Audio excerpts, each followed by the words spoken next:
Hello, hello, hello, everybody. Just setting everything up. Hopefully, you had a good weekend.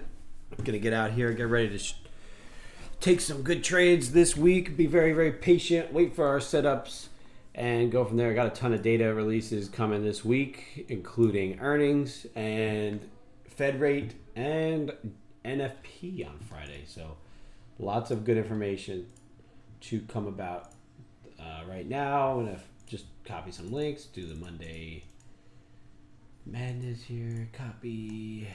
Paste this into the chat there. What's up, Zuka-san? Let's crush it. I feel you on that one. Just trying to set everything up here. It's a little bit messy with the all the tabs I have open here. Alrighty. If you are interested in reading my weekly analysis write-up, I posted it in the chat and in the alerts. I also posted it in the YouTube bio, so if you're on YouTube, you can always check it out there. Doesn't cost anything. You just click it, read it. I give access to everybody. See what you think of it. Something that you want to do. It's not that difficult to kind of pull off something like that kind of write-up. You know, I use free Google Docs. It's easy to share, all that fun stuff. I think it's useful, but that's just for like my self-awareness, and I just share with people what I'm doing. We are opening with a gap here. This purple zone down below is a gap from Friday into Saturday right here. We do have that as the overnight low right there. I'm calling that the overnight low. That's where we gapped up and sat on top of. Previous day high right here, Friday's high is 17,901.50. You could see it right there. What you do? Go back to Friday. It'll come. Let's just do the 15 minutes so I can see it.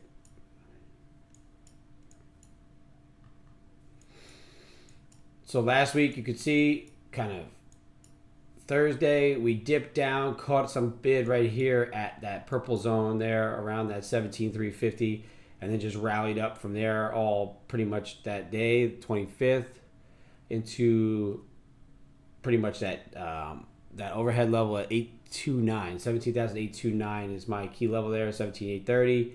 Came back down into the overnight session, and then we dipped right below this level here, and then immediately bid up on Friday and didn't stop the whole rest of the day. Pretty much just bid up, chopped a little bit, and ended up pretty much closing on the highs in the upper half of the day. We are looking at a gap that I was speaking of there. This purple zone now here is that gap that we opened with. We tried to close a little bit on the first few little 30 minutes to an hour here. Tried to push down, didn't. We've rallied through previous day's high, and now we're sitting right on top of previous day's high. We're on top of the VWAP.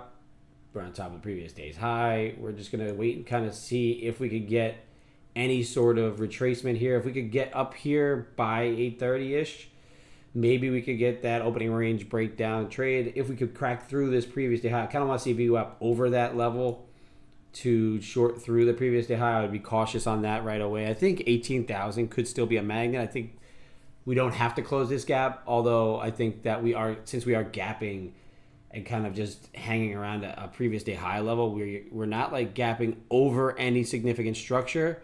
So up to, we'll call it right just overhead is 17,935. Maybe 950 could be that high. If we do push up into 950, I would expect a rejection of the overnight high and then rotate back down. Just because of the chop over here, you could see on my longer term chart, this here is kind of what we're in right now. And then we're also kind of building up this lower high, this little kind of wedge deal here. So just be cautious of this chop here being, stopping us from getting to 18,000 on that initial pop, potentially being the overhead resistance. I would call it right here at 35. Just above this overnight high here. But you do have room, like I said, up into that 50 range, 50, 57, 60, somewhere in here before, how NASDAQ reacts somewhere. I keep pointing to the other thing. Somewhere just above the overnight high. Somewhere in this 33 to 60 range. There, everybody who trades Nasdaq or has been around the Nasdaq for long enough can see kind of the manipulative moves that it makes. This right here, this yellow line on the S&Ps is the overnight high for that most recent overnight session from Sunday. We are close to that. S&Ps does to love to respect its levels more so than the NQ. NQ respects its levels, yes, but it doesn't. It could push through 10, 15 points. The S&Ps are more precise. If you want to be a little more precise, maybe just trade those. But we do utilize the S&P levels to help our decision making on the NQ to see, maybe which one's lagging and which one's leading, all that fun stuff. Then we're coming into our Delta here. This is my AMP platform, Quant Tower. It's my brokerage, so I have live data through this. I haven't been actively trading this account. I've been doing the XFA for now, but you can see we are holding above VWAP. Delta is diminishing, price is flat, right? So if price is flat, delta is diverging downside. If we could get a pop early and get that delta to kind of hang around these lows or even just kind of creep up while price tries to clear out that overnight high, that gives us that added confidence to try and take that short back down through the overnight high. But we just got to kind of wait and see, let that set up. We got 1 minute, 44 seconds technically to go. Everybody trade smart, have a plan, decide on what you want to try and do with this session today. Don't force anything in. I expect today to have a little bit of movement. Tomorrow will be a little bit more flat. Potentially just stay range bound. And by range bound, all the way up into 18,000 could consider a range, right?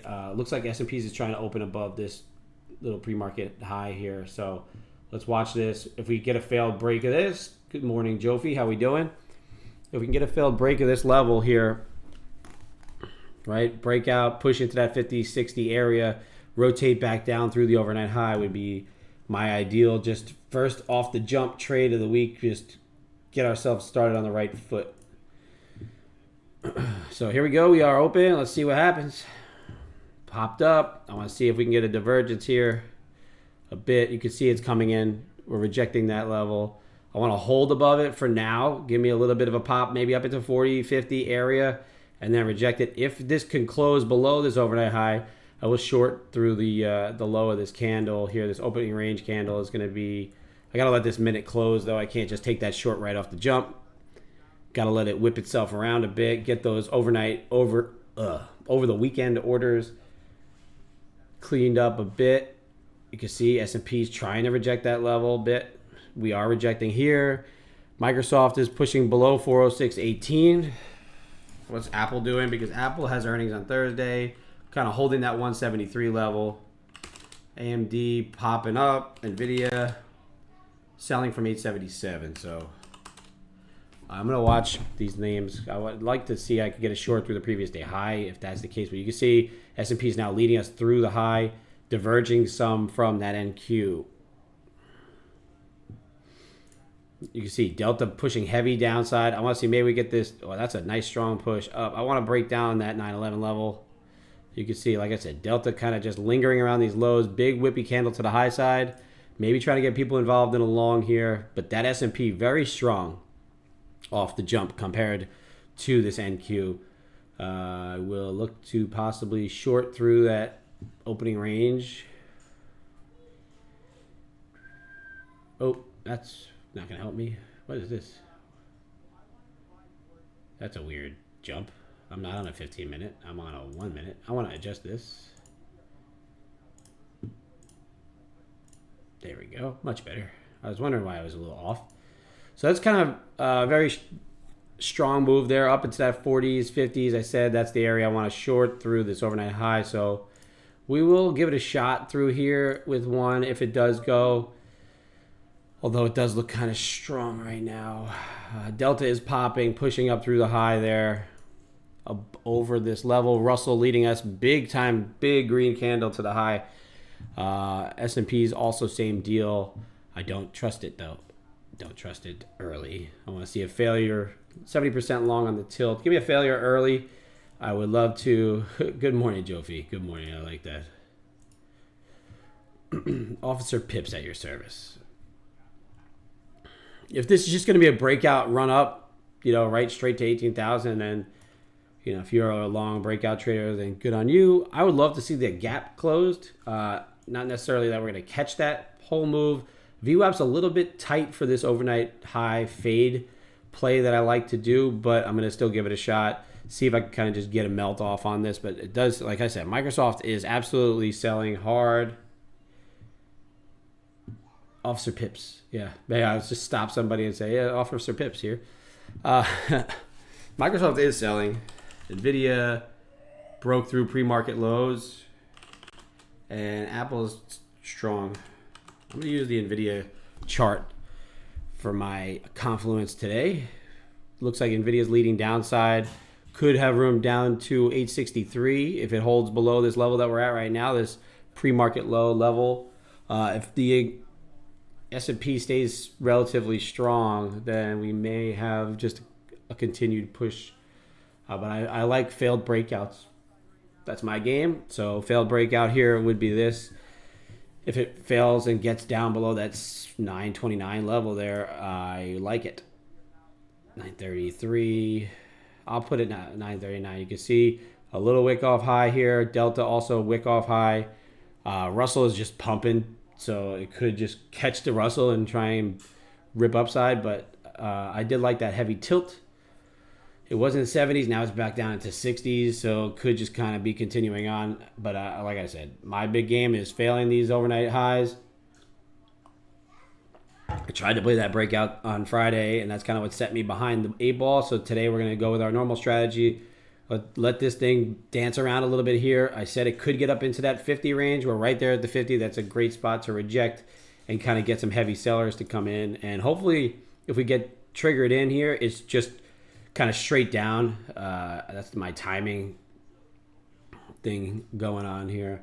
If I get triggered in, triggered out, we're going to take a breath and go back and reconvene and figure stuff out. But like I said, the NVIDIA now trying to hold and get above the pre-market low. But now NQ is trying to dip. S&P is looking like it's shorting a little bit. You can see price trying to get back below that opening range high. There it goes. Delta is trying to get heavy as well. Could wait for a secondary try to rip here, but I like this failure right away. If we do get in, I'm going to pop the sirens on for a quick little run, a little 10-second siren run. But if we don't, I think kind of just wait and see, see what happens over the next little bit. No real data releases today. 9:30 Fed Manufacturing Index, nothing really today. And tomorrow, but after market hours, tomorrow we got AMD, Amazon, SMCI, those kind of names to drive some of the earnings around. And then Wednesday, we have the Fed rate decision and that press conference with Jay Powell after the fact. So it's going to be a very interesting trading session. If I can't get triggered into this soon, I have to go get a sweatshirt because it's a little chilly in this room right now. So if I pop out, give me a second. But it looks like it wants to get a little heavy right now. Kind of glad I have my stop where it is. If I get wicked in, I'm going to get wicked in. There we go. We're going to run the sirens a bit here for you. And we'll go with our normal stop here just above there. If this just bounces in, bounces out, so be it. Would love to get down into that overnight low and beyond to the lows. NVIDIA still failing that pre-market low. I wanted this to go faster, so let's see if we can get down into that VWAP. If it gives you a hard wick to that VWAP, we're going to get just above that overnight high with our stop. And we'll go from there. I'll turn that off. Cool. Let's see if this could get heavy now. Let's see. This is what we're looking for. That a boy. Just above that pre-market high there. Overnight high. Now we're just going to be at break even. We're going to just see how far down we can take this. I would love to get it through to hold through VWAP. I got to be a little patient on this just because we were super tight, close to VWAP prior to our entry. So normally I like to take it all the way to VWAP, but it seems like VWAP's not going to really hold us here. So if we can get heavy and get heavy quick, I'm going to let this thing take me down as far as I could take it. I will go to VWAP if we can get the previous day high. That'll be my stop, and then we'll go from there. Let's get that push down. One more push down. Good timing on that trade there. We've secured $200 just above VWAP. So now we're at the previous day high.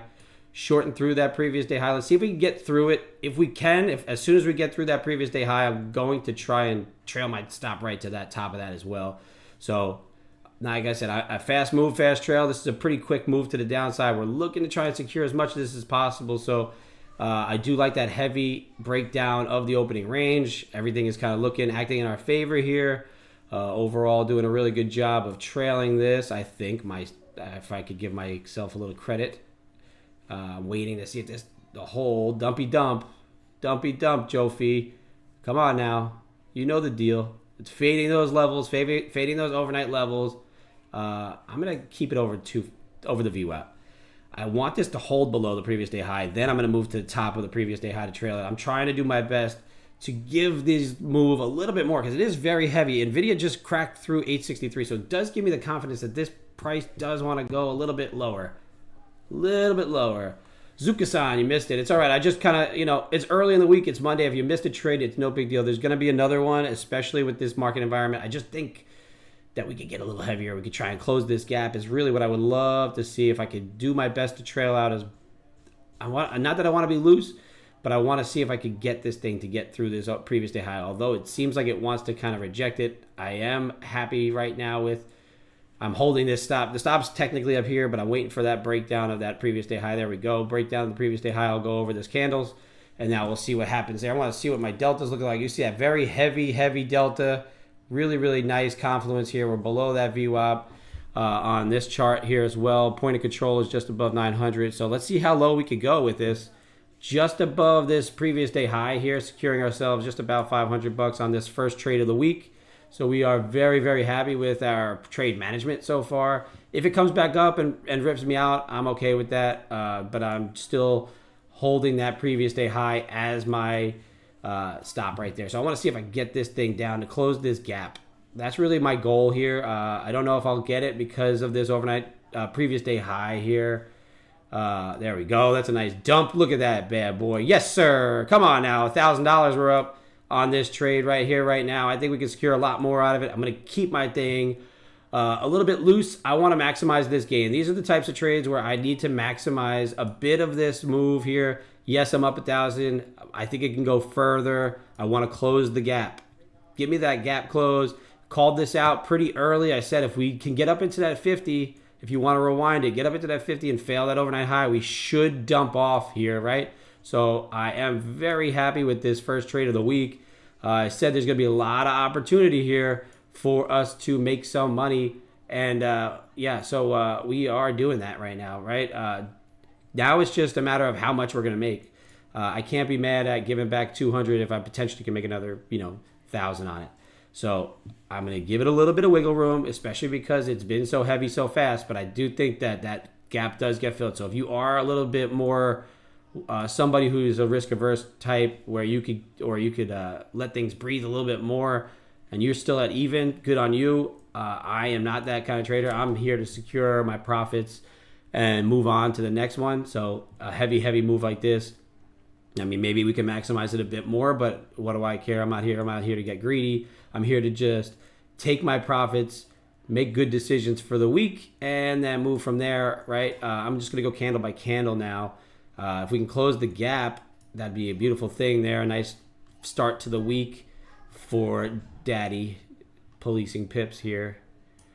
I'll secure 1,000 on this, probably. Yeah, I'll secure a $1,000 trade. I don't think you could be mad at a $1,000 trade for your first trade of the week. If you are liking this, if you're on YouTube, we do this every day on Tradecaster.com. Come over there on Tradecaster.com. This is my strategy. It works. I promise you. If you could just stick to what you do, what you know. I'm going to get tight on this now because we are approaching that top end of that gap area. If we can get through that overnight low, then I'm tight on that overnight low. Can you be upset at this? I don't think so. There we go, right onto the overnight low. We're going to be above that gap fill area. Come on now, because I don't even want to have that there. If we could flush through that gap fill, we're going to continue to just trail it down as tight as we can. Like I said, I don't get too high or too low. I'm very happy with the way this trade's working out currently. but I'm not somebody who's going to be jumping up and down, giving you like crazy motion as maybe I should be, right? This is exactly how you draw up the first trade of the week when you want to do this for a living, right? For not even 20 minutes of work, I'm up over $1,500. So that's not too shabby. I think this still has a lot of room to go. The gap is right here. If it does give a little bit of a bounce, then okay, we're out. But I think we do close the gap. Delta's still acting in our favor. Don't get in. Don't chase it. Please don't chase it. Don't see my profits and think that you're going to get in. There's no entry here, right? You don't have an entry on a move like this. A move that's straight down or straight up, or it's not into your criteria. Don't get FOMO on watching somebody stream, watching myself. You go on YouTube, you see somebody like Danny's Trades making $30,000 on a trade. Don't get FOMO. Don't miss. If you miss that entry, there's gonna be another one. I promise. Read my write-up. I said if you're gonna do this, have some patience. There's the gap fill. Let's go. Give it to me. Let's do this. First trade of the week, $1,600. No problem. Let's get it. Woo! That's about as much excitement out of me as you're gonna get. So. I got the full gap fill. I'm not going to get greedy on it. If I can, I would have got stopped out up there probably at that overnight low if this candle gives a pop. But just play your plan, trade your plan, have a good reason for your entry, limit your risk, and then just take it one trade at a time. But I think that deserves a bit of just analysis, time to take a step back. What job can you do where you sit in here the first trade of the day, not even 15 minutes, and we made $1,677. I think that's, it's how we roll.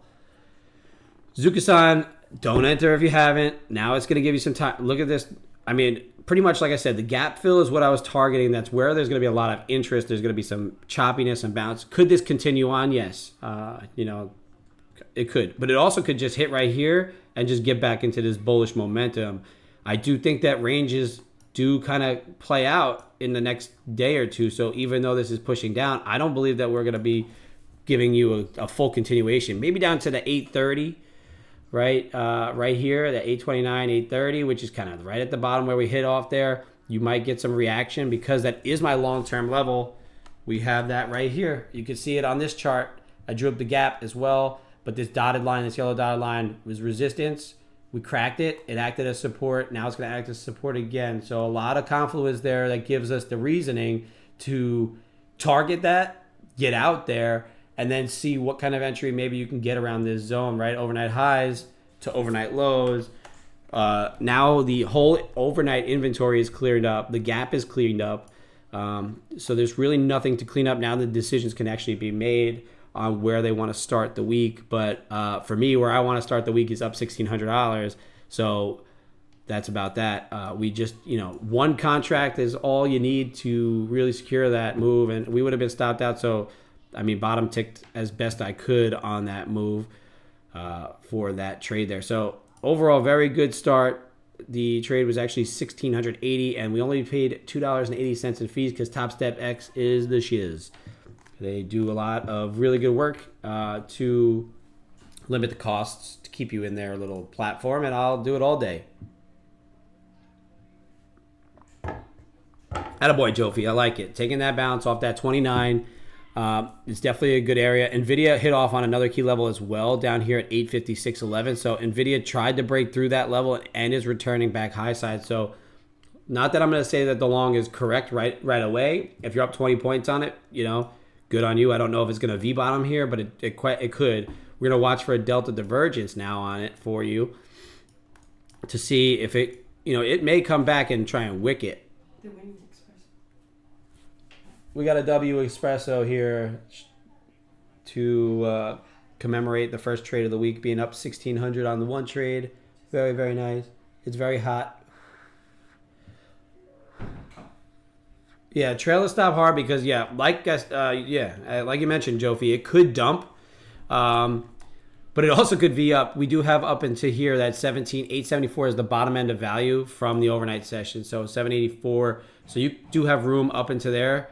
This is the bottom of that gap. that purple bottom, that purple zone is the bottom of the gap. There is some chop there, but if you get through that, I think up to that 74 level could be your first target if you're going to trail it kind of tight. If you catch it to there, I would just be cautious for maybe a little bit of chop at that zone. If not, if it just rips through it, then watch it up to the VWAP. But this was a nice little move, overnight high to overnight low. It could come down to that overnight low again, wick it, and then run up. So take your money and run, because if it does hit that overnight low and flush it, there is also a chance that it tries to wick the lows to get shorts involved again to go long. So that long back through that overnight low the second time could give you that real true bounce. But if you're in it and you're still trailing, you should be up good money. So you should be a happy camper right now anyway. Microsoft bouncing off 400. Apple still pushing long. I think with Apple pushing long to start the week, I want to see what happens with it kind of through up into Thursday. If it continues to trend upside, then I think no matter what the earnings are, it probably melts off and sells. Just because of the way price has been acting over the last few weeks, months.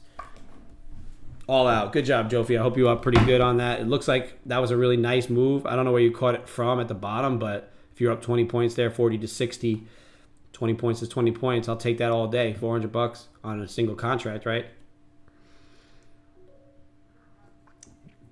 Yeah, based on what you explained, I figured you were in from 40. Like I said, I appreciate everybody getting in here.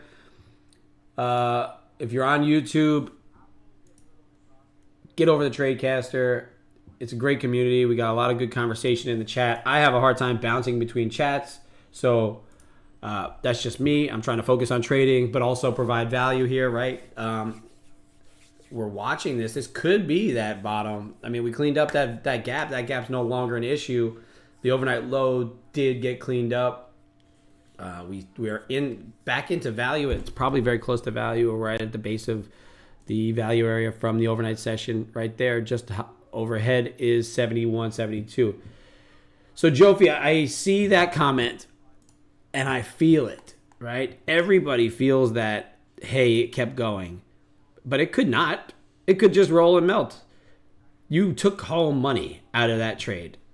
After a huge melt, you had the confidence to execute along off of a key level and trail your stop according to a plan. No matter what happens after that, it doesn't matter. It doesn't matter. The chart could go off and hit off on 18,000 and you could have made $25,000 or whatever you could have made. But that doesn't matter. What you need to worry about is executing on your plan, setting an idea, and then trying to maximize it as best you can, because obviously most trades are going to be base hits, right? You see me every day. If you've been here a lot, and so I mean, you guys that are in the chat have been here a lot. You see that I trail quick, I get stopped out. I'm up 400, 500, 600, 700, or 200, or $90, and I take it, and that is what it is, because it's just how I have to trail. I have to do it according to my plan. And then there's days like today where that same exact trailing strategy allows me the ability to take home 1,600, right? So there we go, the quick move, quick trail. I find that to be very, and like right now, you had that initial like, oh crap, it kept going, but more than anything, it was a manipulation to get more people along to pull this thing back down and grab some more short side move. So overall, you did the right thing. You got out, you took your 20 points, and now you would be approaching back to break even right now. So the initial oh shit moment might keep you from securing that $400, but now you gave back all that 400 because you probably would have at least been at break even if you're up 20 points, right? So take that money, understand what you did, and that oh crap, don't let that oh crap keep you from taking that trail and move. There you go, $800, very nice. Don't let that oh crap moment where you think it's going to keep going keep you from trailing to your rules, because then this happens. I know you were out already, so the oh crap, it kept going was like, all right, I could have made a little more on it. Everybody feels that because the market just always is moving, so you're always going to feel like you missed out on something.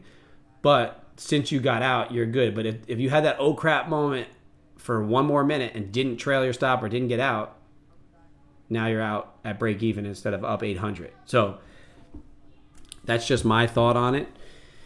Some people have different thoughts. I forgot who did I read the book Best Loser Wins, and what he talks about is how he enters and adds and adds and adds and adds until he feels like he's at a point where he can no longer maximize his gains. He pretty much scales into a huge position, and most of his trades end up at break even or at a small loss because the way he adds, he ends up mitigating his stop, and then he goes.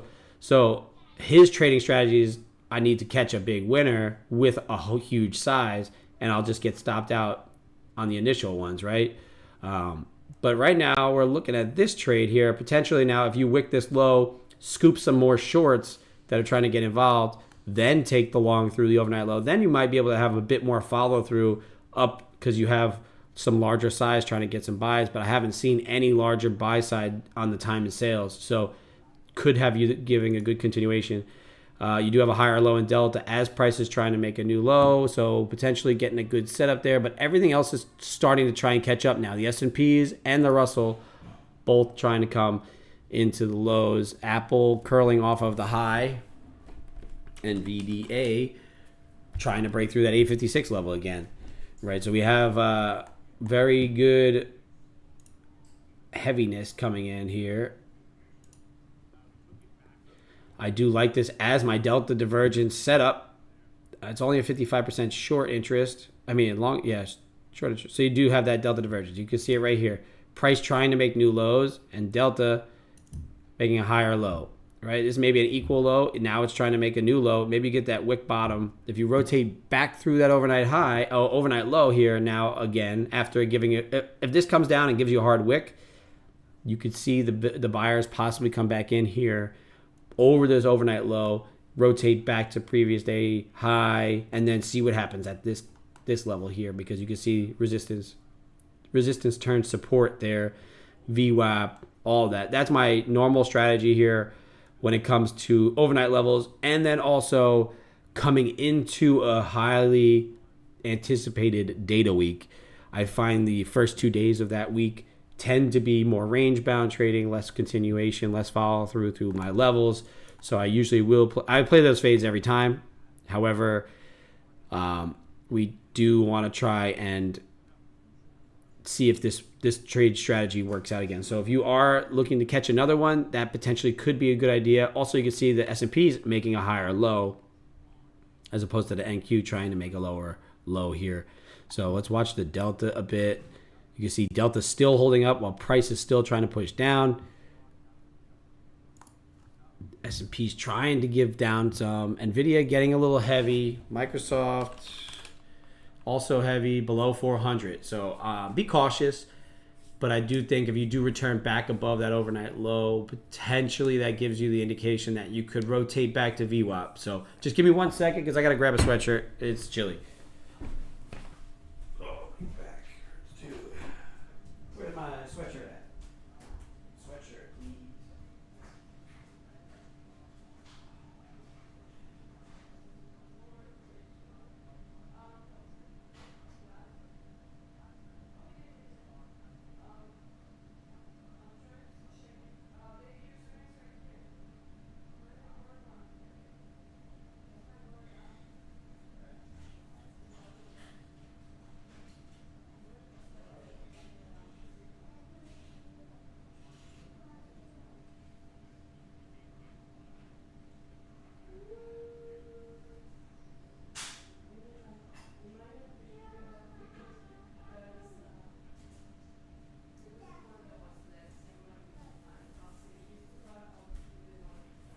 Okay. All right, watch that overnight hot low there to reject. This is the strategy, right? This is where we're looking at seeing if it'll give you a forceful push to the high side now. That's the idea. I don't know if you can see that I'm up 1,600 on 77. It was a nice little trade. I am not going to force in another trade here on a Monday, where Mondays sometimes are my nemesis. Like Mondays and Fridays like to battle me, right? So if you just this is something that I would be considering, right? Delta never made a new I'm sorry. Let me reset. Delta never made a new low. Price tried to make new lows, rotating off that one standard deviation of VWAP, rotating through previous day overnight lows.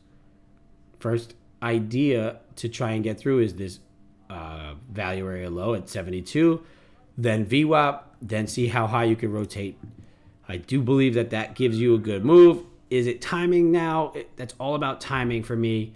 I don't know if it's yet, but you could look to go and take this to VWAP, risking however much your risk parameters are.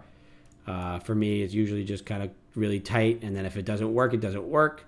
But if we can get through this purple zone above, then you should get a little bit of a pop. Like I said, up to 72, then to VWAP. Then you got to watch that new move to the next side. But like I said, I'm up at a level where I'm not willing to give any of that back today on a Monday. I'm going to be here with you till 11 because that's my job. I'm here as a streamer to help you guys, talk you through what I'm seeing, what I would take. And if I didn't take any trades yet today, I would be taking this one long. And it would be already working out. We'd already be 10 points about in the money. So I would just be cautious because it's not giving you that huge forceful move, but it is giving you that grinding move. And I do think that we could potentially get above here. If you could do that, then up through 72, I said, is that first resistance level. That is the value area low. Then I said to VWAP and then watch to see. Maybe we could get this all the way up to 18,000 today. I just think that once you clean up this gap, now everything is fair game and it's sort of just more of an inside. Microsoft bounced off of 400 very hard. So you have Microsoft acting as strength for yourself for this long idea. NVIDIA right back above 863. Everything on the equity side seems strong enough to hold this right here at this low. That 829 level that I talk about over the last few days. Another reason why that this should be long off this low as well. Anytime you get that delta divergence, it's a very good key level. You were up good enough here where you should at least have been break even if you took the trade through the overnight low up to 70, 72, right? Because you're almost 20 points in. 53, 63, 73 would be 20 points in to another long. So like I said, back in long at 46. Let's go, Joe. If you don't get out, be cautious of the overnight low. Trail it, see if you can get through 71, 72. If you do get through 72, I think up to VWAP is not an issue. And then once you get to VWAP, watch it, see what happens here. I think this goes pretty quick. I talked you through this entry too. If Jofi was front running it at 46, I did mention that overnight low at 53, that long through there. If I didn't take that first trade of the day, I think 100% this is an A-plus setup for me. And as you can see why this A-plus setup is here. If you don't believe that I would have took this trade, just go back and watch all of the streams I've ever done, and I take all of these overnight rejections right to VWAP. So that first target of 72 up to the VWAP level, second target pretty much smashed within 3-4 minutes. This is the kind of move that you need to do. So, Joe, if you got to be up almost $1,000, right? Or over $1,000.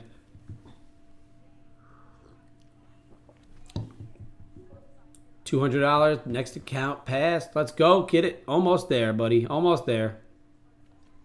I've been so focused on this single account here that I have just kind of not cared about my other accounts, not cared to get funded as much. But I've used the combines as testing grounds. And overnight last night, I was trying to catch some shorts. I just burnt a couple combines. Just testing stuff while I was doing my weekly write-up. So it wasn't like according to any plans or anything. It was kind of more just willy-nilly oversized a combine and burnt those. So full transparency, yes, I fuck with the combines, but I didn't do it. Great, because I try to test some stuff on the overnight session with the slow markets with bigger size to see what kind of moves I do catch, and it gets a little funky. Some of the setups don't work as good because we don't have some of the levels. It would have been nice to make this on your fundeds. Absolutely. That's what it's all about, right? It's trying to make this on your fundeds. But what my room here also is, to show you that you can leverage these prop firms to make yourself some money and then eventually leverage more and more of them. And you could do pretty good. So as long as you take your time, Jofi, you're a smart man. It seems, based on our conversations, you'll make that money hand over fist come very soon.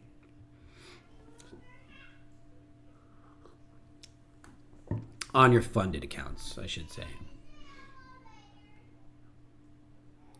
This was the kind of day I really needed after last week's kerfuffle on Friday. So last week we did a couple of events for the Day Trading Coffee Co. We did like a golf outing sponsorships. So on Thursday, I planned on not streaming, which I did not. I didn't trade. I didn't stream. I did fine with that. We were already up for the week about $500. Then while we were out there on Thursday, we got an unexpected invite to another event the next day by the mayor of the city because he liked what we were all about. So it was really cool to get that invite, but it may have cost my mental capital, and I should have recognized that and not traded on Friday, but I felt the obligation to come out here and be on the screens with you. But that doesn't excuse my lack of patience on some of my executions. My first couple were fine, and then there was a couple at the end there that just didn't need to happen. But overall, like I said, if one day out of the month I got a little bit of a mess and it made this good, then we're good. I got you. I do the same thing. And sometimes if I do make some money, if I trade a funded account on the overnight session and I make some money on it, I try to just pretend like those accounts don't exist because I'm going to count that as the same trading day. I really want to just maximize what I can make in that day on the account and then just move on. I do trade my best, obviously, right here, anytime between 8:30 and 11, and that's why I stream this time. It's also the time I'm available the most. Trying to trade some of those overnight. I know you're in Dubai in that area, so that's not really an overnight session. That's the middle of the day, so it's easier for you to execute on those sessions and harder, I feel like, on these sessions, this New York time frame for you. So you got to do what's best for your timing and your time zone and everything like that, and when you're awake and what your schedule looks like outside of trading, what other obligations you have.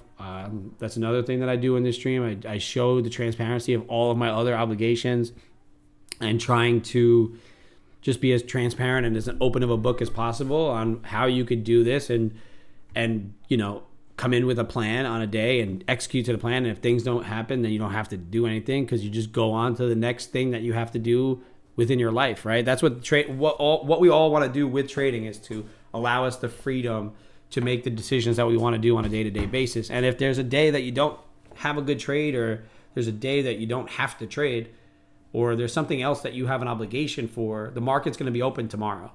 So you don't have to feel like you need to trade today. I know the combines kind of give you that feeling with some of these funded accounts, with these prop firms. They give you the feeling that you have to trade the next day or every single day because you need to get funded, you need to get the money, and you want to start making money. But once you get out of that mindset of the combine phase where we got to trade X number of days, Top Step is now only 2, so it's not like it's a ton of days. You just got to be able to understand that you don't have to do it every single day. And if you are out here every day, you have to be able to sit here the entire session and not have to click a button. If this gets through VWAP, I think that previous day high level gets tagged, and I don't know if it'll even be resistance, but we got to be watching it for that because of how it acted all pre-market here. I think we do have a little bit. The delta is pushing higher, right? This is why I think we do have a little bit of continuation still left in us because delta's still popping here while price is still not making new highs yet. So you do have a good delta push. Now price is trying to push into that VWAP. So if you were still in a long, you have your targets to get you out, but you are also in a slower move now. This is a fast move. This setup here is leading to a slower move. Yes, I probably would have been out anyway because I would have trailed up into that VWAP and tried to get out as close to there as possible. But as I always mention, if your trading style is get entered, get yourself maybe to break even once you're at your target, then see if you can maximize it through up into the highs. Then yes, then maybe you're actually now your stop's down here at 862, 863. Now you could watch to see, does price break through this level and give it a little room, let it get some momentum through VWAP, see if that'll happen. If not, then you can either hammer out, watch for some sort of indication. A heavy tilt long here at 75% through there could mean that this is going to reject VWAP.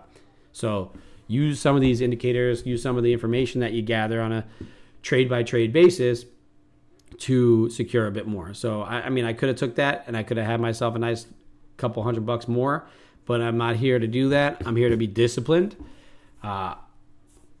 Yes, discipline is taking every A+ trade setup, and this was an A+ trade setup, but after securing this literal entire move, for me, I'm not trying to force in, even though this isn't forced, this is 100% my setup. Breakdown overnight level, failed to play a breakout, delta divergence, heavier tilt, rotate back to VWAP, all of it played out perfectly. Could have made another, 50, 60, 60, 70, 80, 90, 40 points here. Not a nice little move there.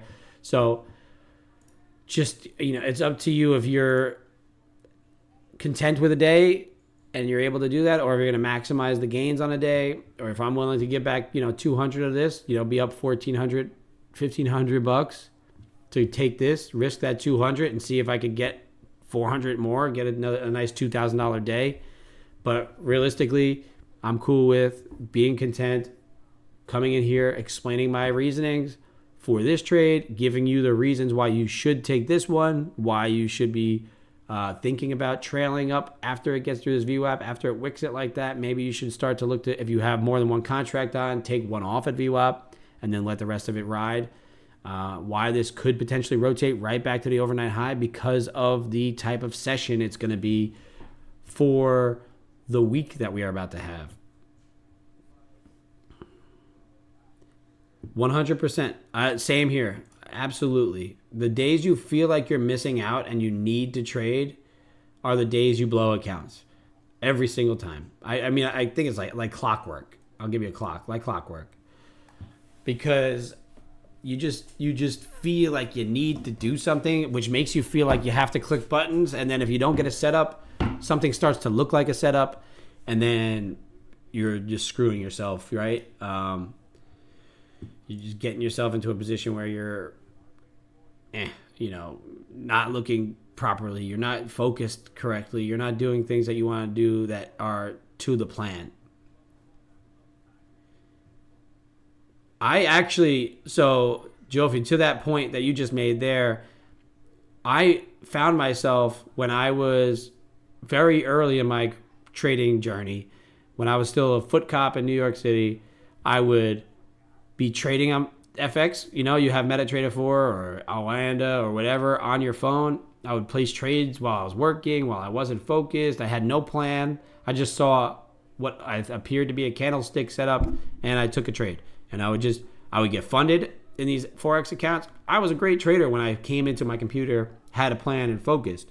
And then I would just burn it. And I developed such terrible habits. So even more recently, I'd say the last time here, but over the last few years, I've made it a point to get into platforms that have no mobile abilities to execute. The only reason I would like to have a mobile reason is to hammer out if I get internet connection issues. But realistically, if I have my stops in and I set everything up, then I kind of just accept the risk of I shouldn't lose internet. And if I do, then I hope my stops work and I can get my internet back as quick as possible, or get to another computer and try and make it work. But I've made it to where I have to trade on my home setup or a travel setup that I have my laptop. Right. So I intentionally choose platforms that don't have mobile setups because I don't want to be executing in places where I'm not at my 100% focused zone. Right. Because that's what this game is. It's being 100% focused. If you're going to be a swing trader where you can hold multiple days, you're going to be executing positions based on a longer term time frame. I think, trading on a phone, you can check your position. If you need to move a stop, you need to move a stop. It's going to take you 10, 15 minutes at most if you really, are analyzing something. But for the most part, you're just going to be getting yourself into trouble if you're trading a smaller time frame on a phone, people are around you, you're at the beach, it looks cool, if you're in a be a social media person and it looks cool that you're trading on the beach and making money, or you're out with your friends and you're like, look at me, I'm making some money right now while we're doing this, and you guys are just sitting there. I find that to be more of an investment swing trading strategy type deal. If you're going to be in here, I need to see time and sales. I need to see the speed of these candles. I need to see how they're acting. I need to see my delta. I can't get all that on a mobile device in the car at the beach. I want to have my confluences because I want to have an A+ setup. I don't want to just trade just to trade. I use those combines on those overnights to get some of that out of my system, which kind of helps to eliminate some of the FOMO, because I'm testing those theories in something that has, financial repercussions, right? I want those to be funded. I pay for those combines. But at the same time, it allows me a little bit of freedom to not feel like I'm going to burn an account. So, like I said, in my write-up, if anybody read through it or you're looking at it at all, if you haven't looked at it, take a look at it. My goal for the week. Right now, even if I hit my max loss limit tomorrow, I'm still up for the month of April, just shy of 3,000. Oh, Actually, I think even if I hit my personal loss limit tomorrow, I'll be over $3,000 on the month. So very happy. Currently, we're sitting at 30. So we were at 4,000 for the month, because the balance up here is with the withdrawal. So they took the withdrawal out, and now our current balance is sitting at $31.99.40. So I took an $800 and change withdrawal, so that puts us right over that $4,000 a month. And so even if I lose my max loss limit, we're still up $3,500 on the month, which is very nice. I like it. Let me see what you think. This is a Mayfield's copper. Thank you. Cool. Yeah, the gap fills. So it's readable, but also it doesn't have to, right? So the way I was explained it when I was trading with T3 on the platform, prop firm with them, with the equity side, where I got my Series 57 and all that stuff and had to do things professionally. How they mention gaps are, there's normal gaps and then there's gap and go type setups, right? Let's see. I'm going to show you on this chart because it's a little easier to see on my 30-minute. This gap, it was really for equities, right? But I could kind of relate it to this, because the gap, if the gap would have gapped over structure, then that's more of an indication to say that it's going to gap over structure and continue on. With the equities, it's easier to say because they have all that overnight session and the gaps are a little bit different. But for the futures, if we were to have gapped over this previous session high, then I would have said that the gap is probably a little less likely to get fully filled today. But since we didn't gap up over this previous day high, yes, we gapped pretty high. This was a decent little gap up. Yes, we did clear the previous day high, but we rotated back into it. We're trying to come into this gap. Everything tells us overnight that price still hasn't quite got that confidence to give that breakout. So in theory, all gaps want to get filled, but if it gaps over structure and holds, then that gap is more likely to continue on and not get filled immediately than a gap such as the one we just had, right? Where you had a decent gap up, but it wasn't enough of a gap to gap us up over the previous day high, which kind of kept price right around that previous day high, right? You can see it on our chart, our trading chart here. The gap happened, and then we played with that green line, which is the previous day high, quite a bit. Got up above it, got below it, got above it. So it told us that price wasn't ready to continue on through and carry on up without cleaning that bit up. And then also, that is a key level for me already, that 830. So that added that confluence to say that we need to clean it up, at least to get a bounce off that. Yeah, that's what. Yeah, I know what you mean as far as readable gaps and fills, but I kind of wanted to explain the difference between a couple of different gaps, because I did notice that was a thing once they mentioned it to me. Something odd about, I haven't had the cold. as soon as I started talking a bunch, I started to get a little nasally. Yeah, I mean, that's kind of an easy way to look at it, right? If you were to look at it how I just explained, if it's going to gap over something that you consider major structure, obviously, if I trade off of previous day levels and overnight levels, if it's going to gap over a previous day high or a previous swing high, then it's more likely that it doesn't fill. If it gaps without cleaning up that previous day session or that major thing, then it's more likely to return back to that level, grab all the orders that are there, and try to take it the direction it actually wants to do. I think even with news, it's about structure, but it's more algo driven. I think a lot of the algos are reading headlines. They're doing what they need to do as far as just manipulating some prices around the news events. And it just kind of depends on that. But also, it'll run itself right into structures. It'll kind of cut through, let's say, this gap.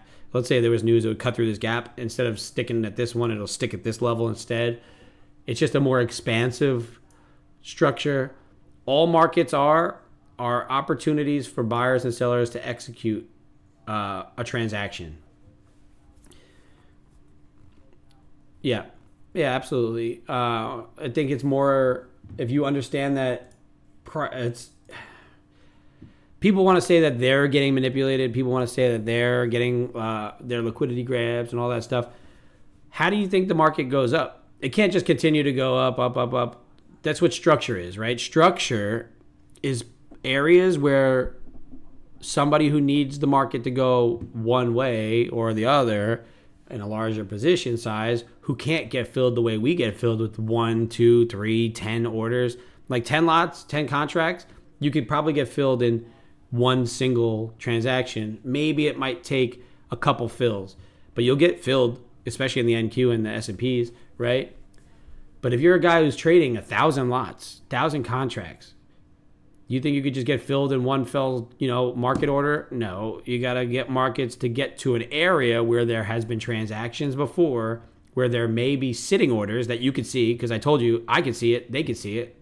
If I could pull up this chart here, I mentioned it on Friday or whatever, I forgot what day it was that I mentioned it. Let me just pull this up quick. If I could see this, then they have way better technology. They have way better abilities to see depth and orders in the market, right?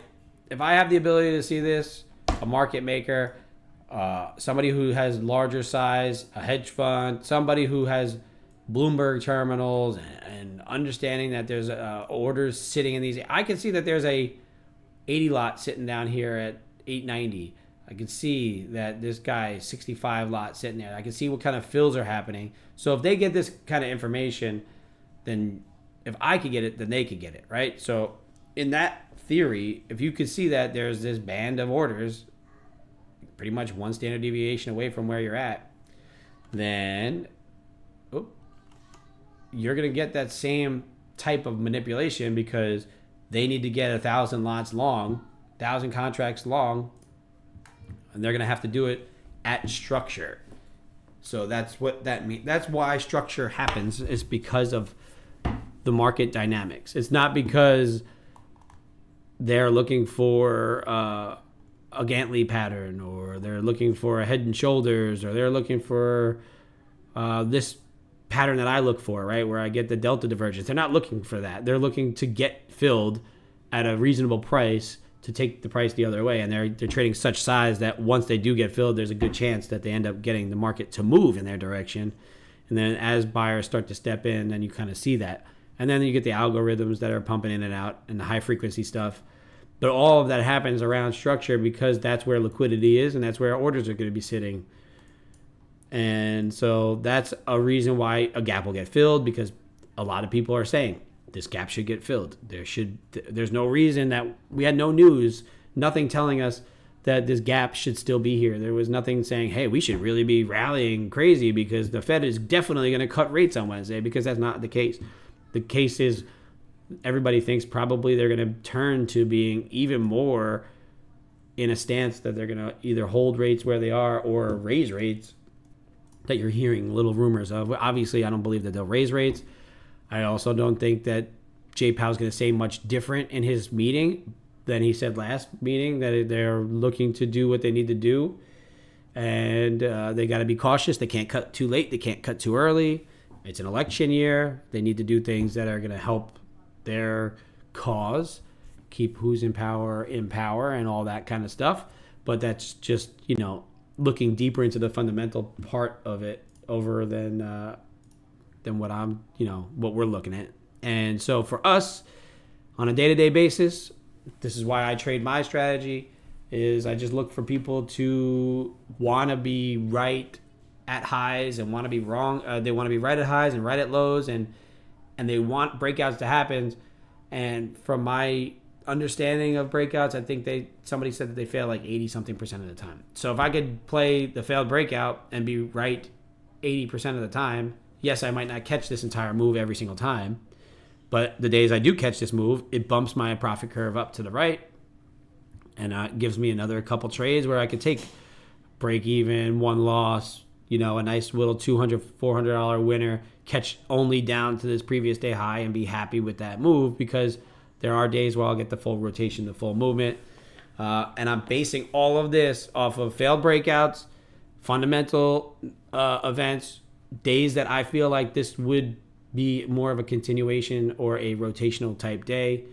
I did mention that this previous day high is probably going to act as resistance, so you could see that. If you were long from our overnight low, that ultimate target was that previous day high. If you took off if you trade multiple contracts, take off most of your position at that VWAP, trailed up, you're probably out of your position by now.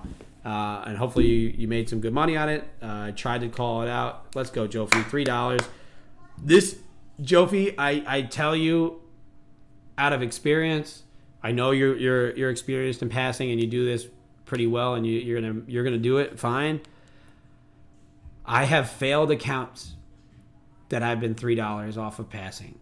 I've failed combines that I've been $3 off. I've been so close that I'm like, yeah, I'm gonna make $3, and then it, for some reason, I'll push by and it'll go down $30. I'll be like, fuck, I need to make $30, and then I lose 100, and then I'm like tilt mode engaged, and I'll start forcing in trades that aren't supposed to be there, and then the deal.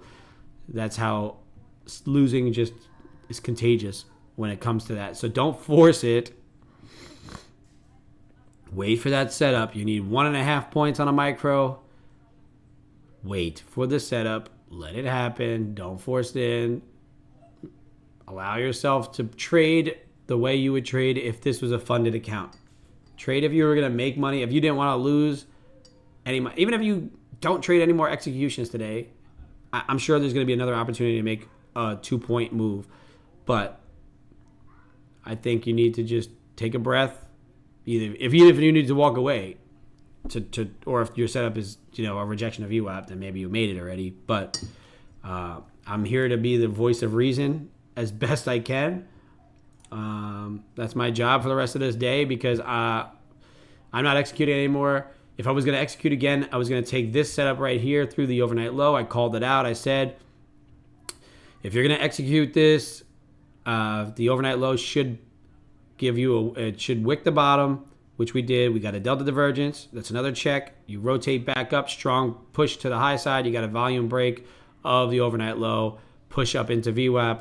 First target was 72.73, then VWAP, then up to this previous day high. If you had multiple contracts on, you could have shed pretty much everything up until now. If you have enough to keep on one contract or whatever you do as a trail, maybe you get the rotation back to the overnight high again and even through it. But like I said, I think today and tomorrow may be more of a range bound sideways type day, so you might now start having that diddle in the middle type action for the rest of the session. We've only been open, market's only been open for just shy of an hour, so we made our move that first couple minutes of the day, and now we're done. So I am going to lock myself out of this account. This is going to ensure I lock in my gains for the day. I will still be here. I'm going to be, like I said, I'm going to try and be the voice of reason for everybody the rest of the day. If you've just joined me for the first time or you've never seen me hit this lockout button, welcome to Top Step X. It's a wonderful feature of Top Step X where it gives you the ability to choose to lock yourself out of the account. Whether I'm up like this today or I'm down 500, my max loss limit personally, it forces me to click the button. It forces me to tell myself I'm no longer going to trade the rest of the day. And it just kind of builds in that good habit, right? It tells you, all right, now's the time. Let's just, move on to tomorrow and then trade tomorrow, right? I can't come back here in a little while. I can't come back here after my stream at 11 and start to get trades in and FOMO in and out of stuff that I might perceive to be setups. If I was going to take another setup, it was going to be that one that I just said right here, this overnight low breakout to VWAP.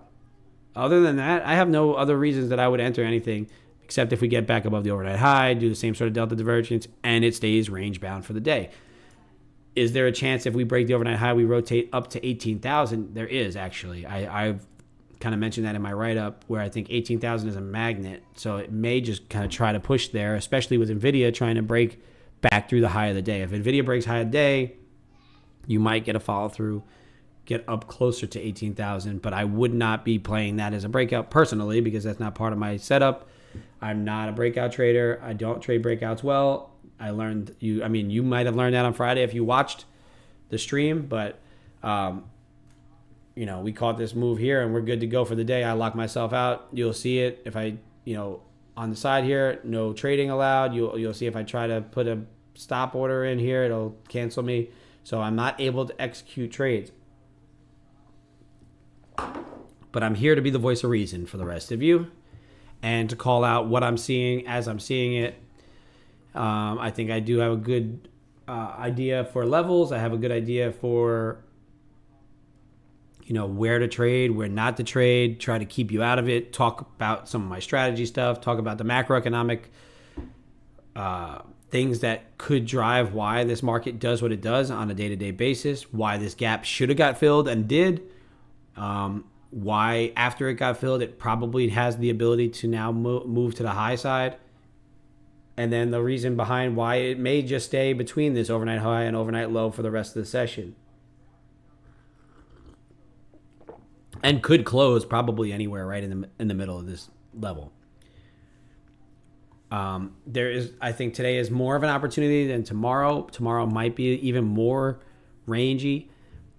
We have tomorrow's AMD, Amazon, and Supermicro Computers, SMCI, have earnings tomorrow.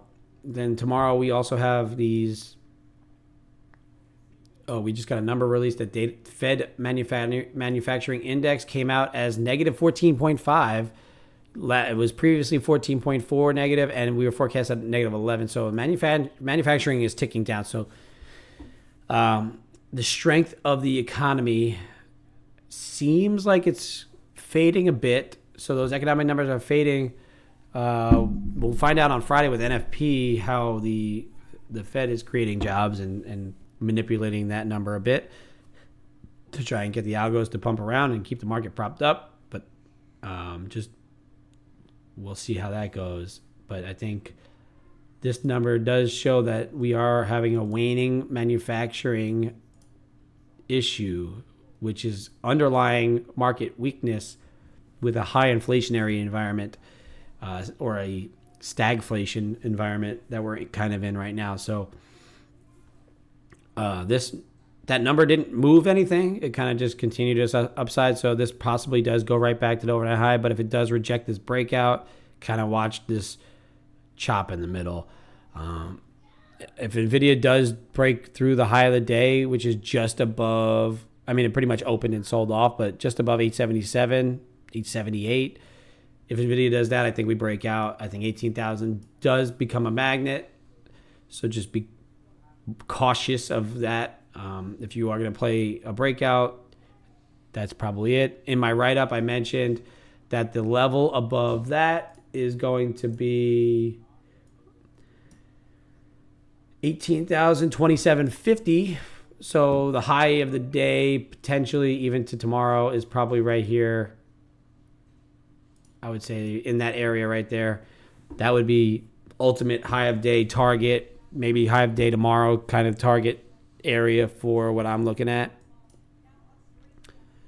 If this is just going to be close the gap, grab some liquidity, rotate us higher, and kind of grind up, that's the type of target you would anticipate with the NASDAQ, especially with the S&Ps, looking to try and break through that high also.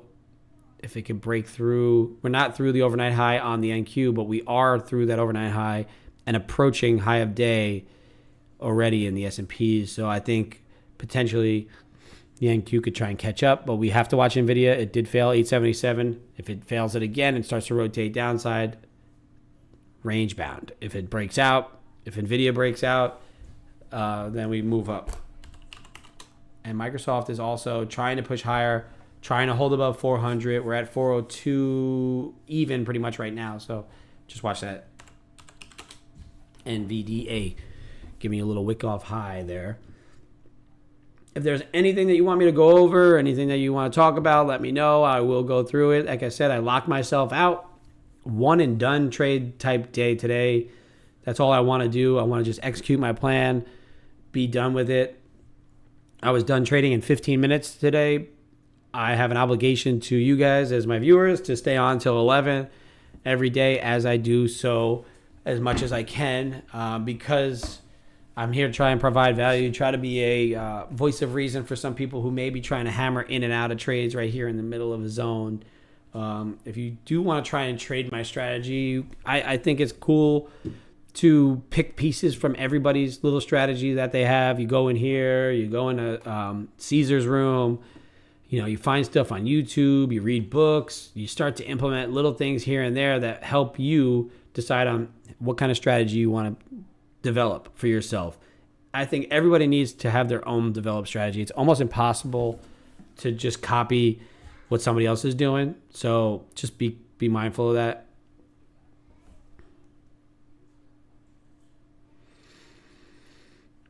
Answering a text about the stream.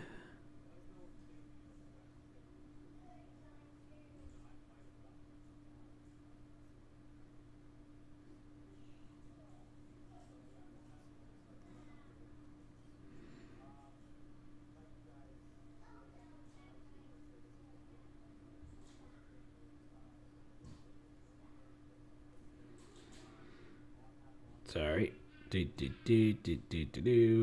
Oh, a new order has arrived. Very nice. It's always nice to see an order arrive.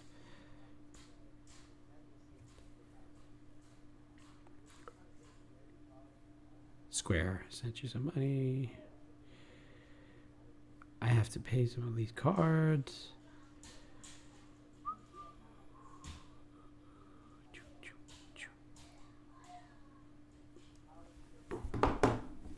Looks like NVIDIA is failing to try and make that new high. If it does fail through this pre-market low here at 870, then like I said, I think this does kind of just continue to be choppy, continue to be range bound today.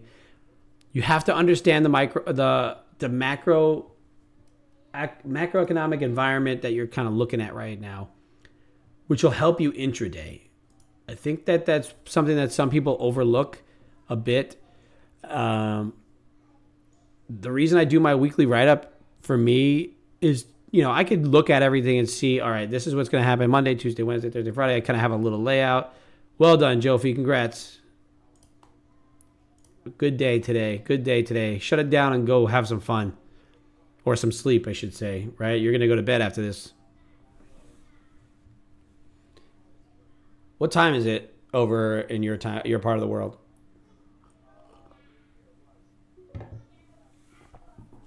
Yeah, I think that's 6:30 p.m. Oh, you got some time. Go get some dinner and chill.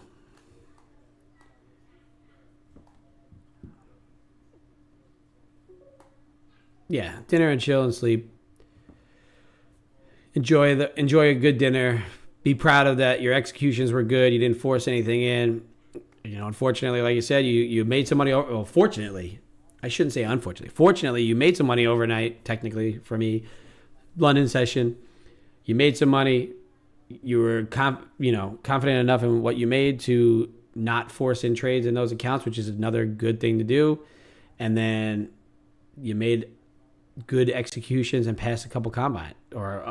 So another extra bit of funding never hurt.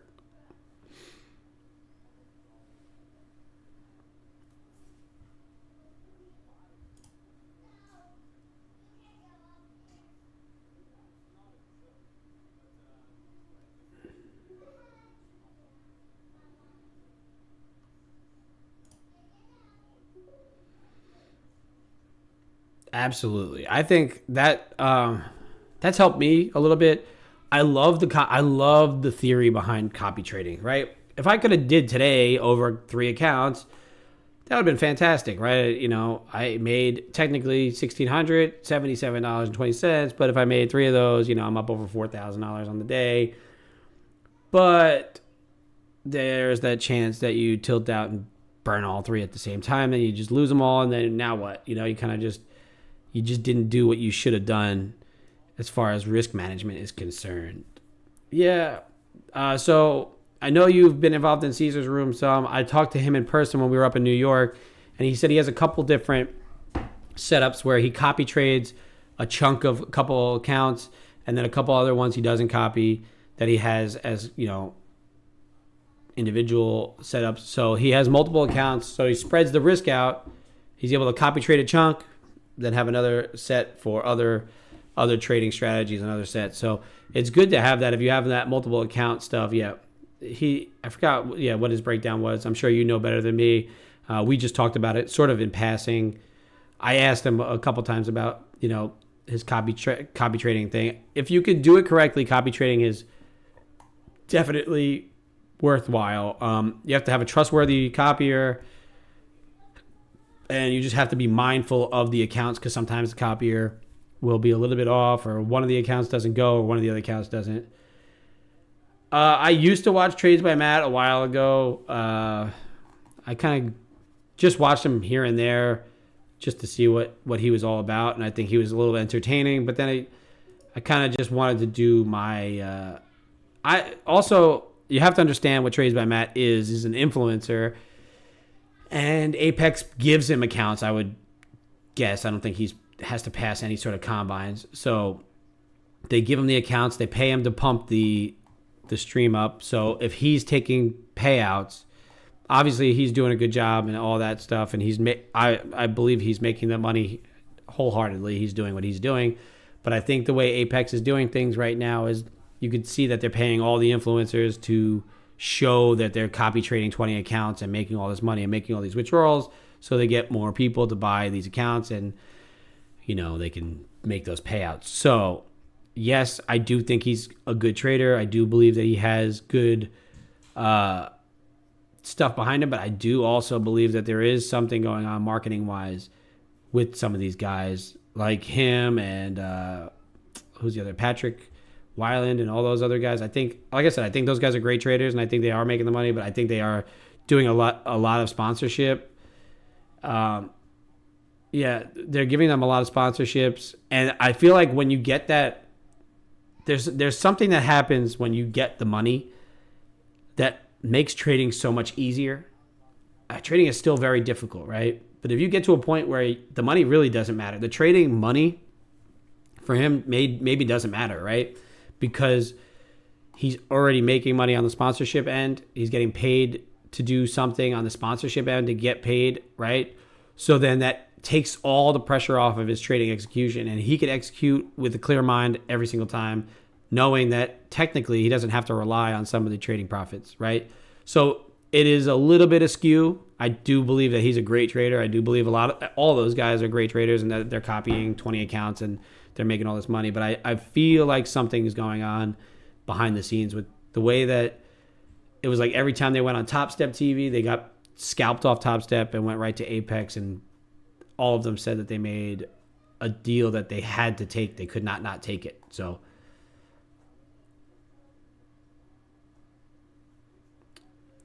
and for a guy like, if you follow Trades by Matt from earlier on, he was never that kind of guy, right? In the beginning, It never seemed like he was like, I need a Ferrari. He was very much family, do things the way you want to do. Yeah. So I do believe that there is some Apex advertising things going on behind the scenes. Yes, I do. Like I said, I think he trades live, right? So you see that he is actually making the money. I just don't know for sure what else is going on behind the scenes. And I'm not diminishing anything that they do. I just do think that there's also the way that Apex runs all these sales all the time and stuff like that. It just seems very concerning.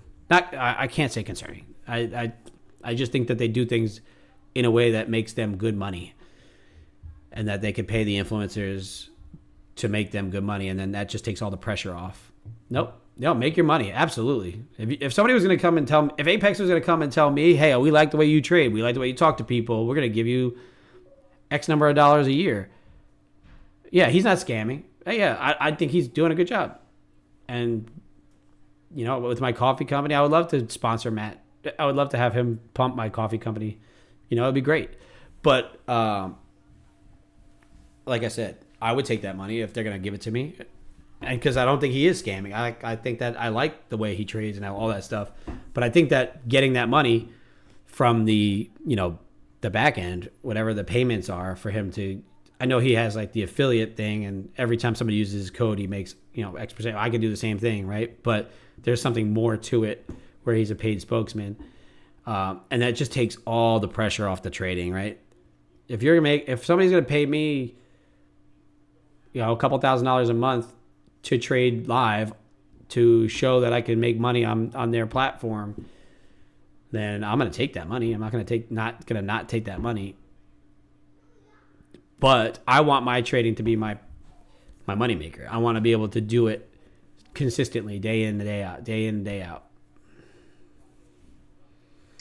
Yeah, I think that's just another bonus on top of whatever they're making, because he did mention to the Top Step guys who did say that they made him an offer he couldn't refuse. So who knows what that offer was? Who cares? But that's just like, I don't think that trading a 20 account copier is good long term. I think how Caesar does it, where he has like blocks. I think we kind of got a little off track with the trades by Matt thing. I think trading 20 at a time can spell disaster for a lot of accounts, because for you and me, that's $150 per setup per account per month, unless you pay that lifetime fee, right? So all 20 accounts, you got to make sure you're making good money on them. You also have to monitor. I've copied 3 accounts, and I've had 2 of them go great, and then one of them randomly enter at a weird spot and then get burnt because my risk was messed up, right? So to trade 20 at a time, there has to be some screwiness that goes on with the copier sometimes, right? And not all the time, but at a time, it always seems to happen at a time where things aren't going great in my experience with trade copying. So I've kind of shied away from it for a little bit. I do want to get back to it. If I could just maybe do blocks the way Caesar does it. If he's doing trading blocks of like 3 or 4 different copiers, like a block of 3 funded accounts here, a block of 3 funded accounts there, maybe 1 account for something else. Right now, I'm solely focused on this 1 account here.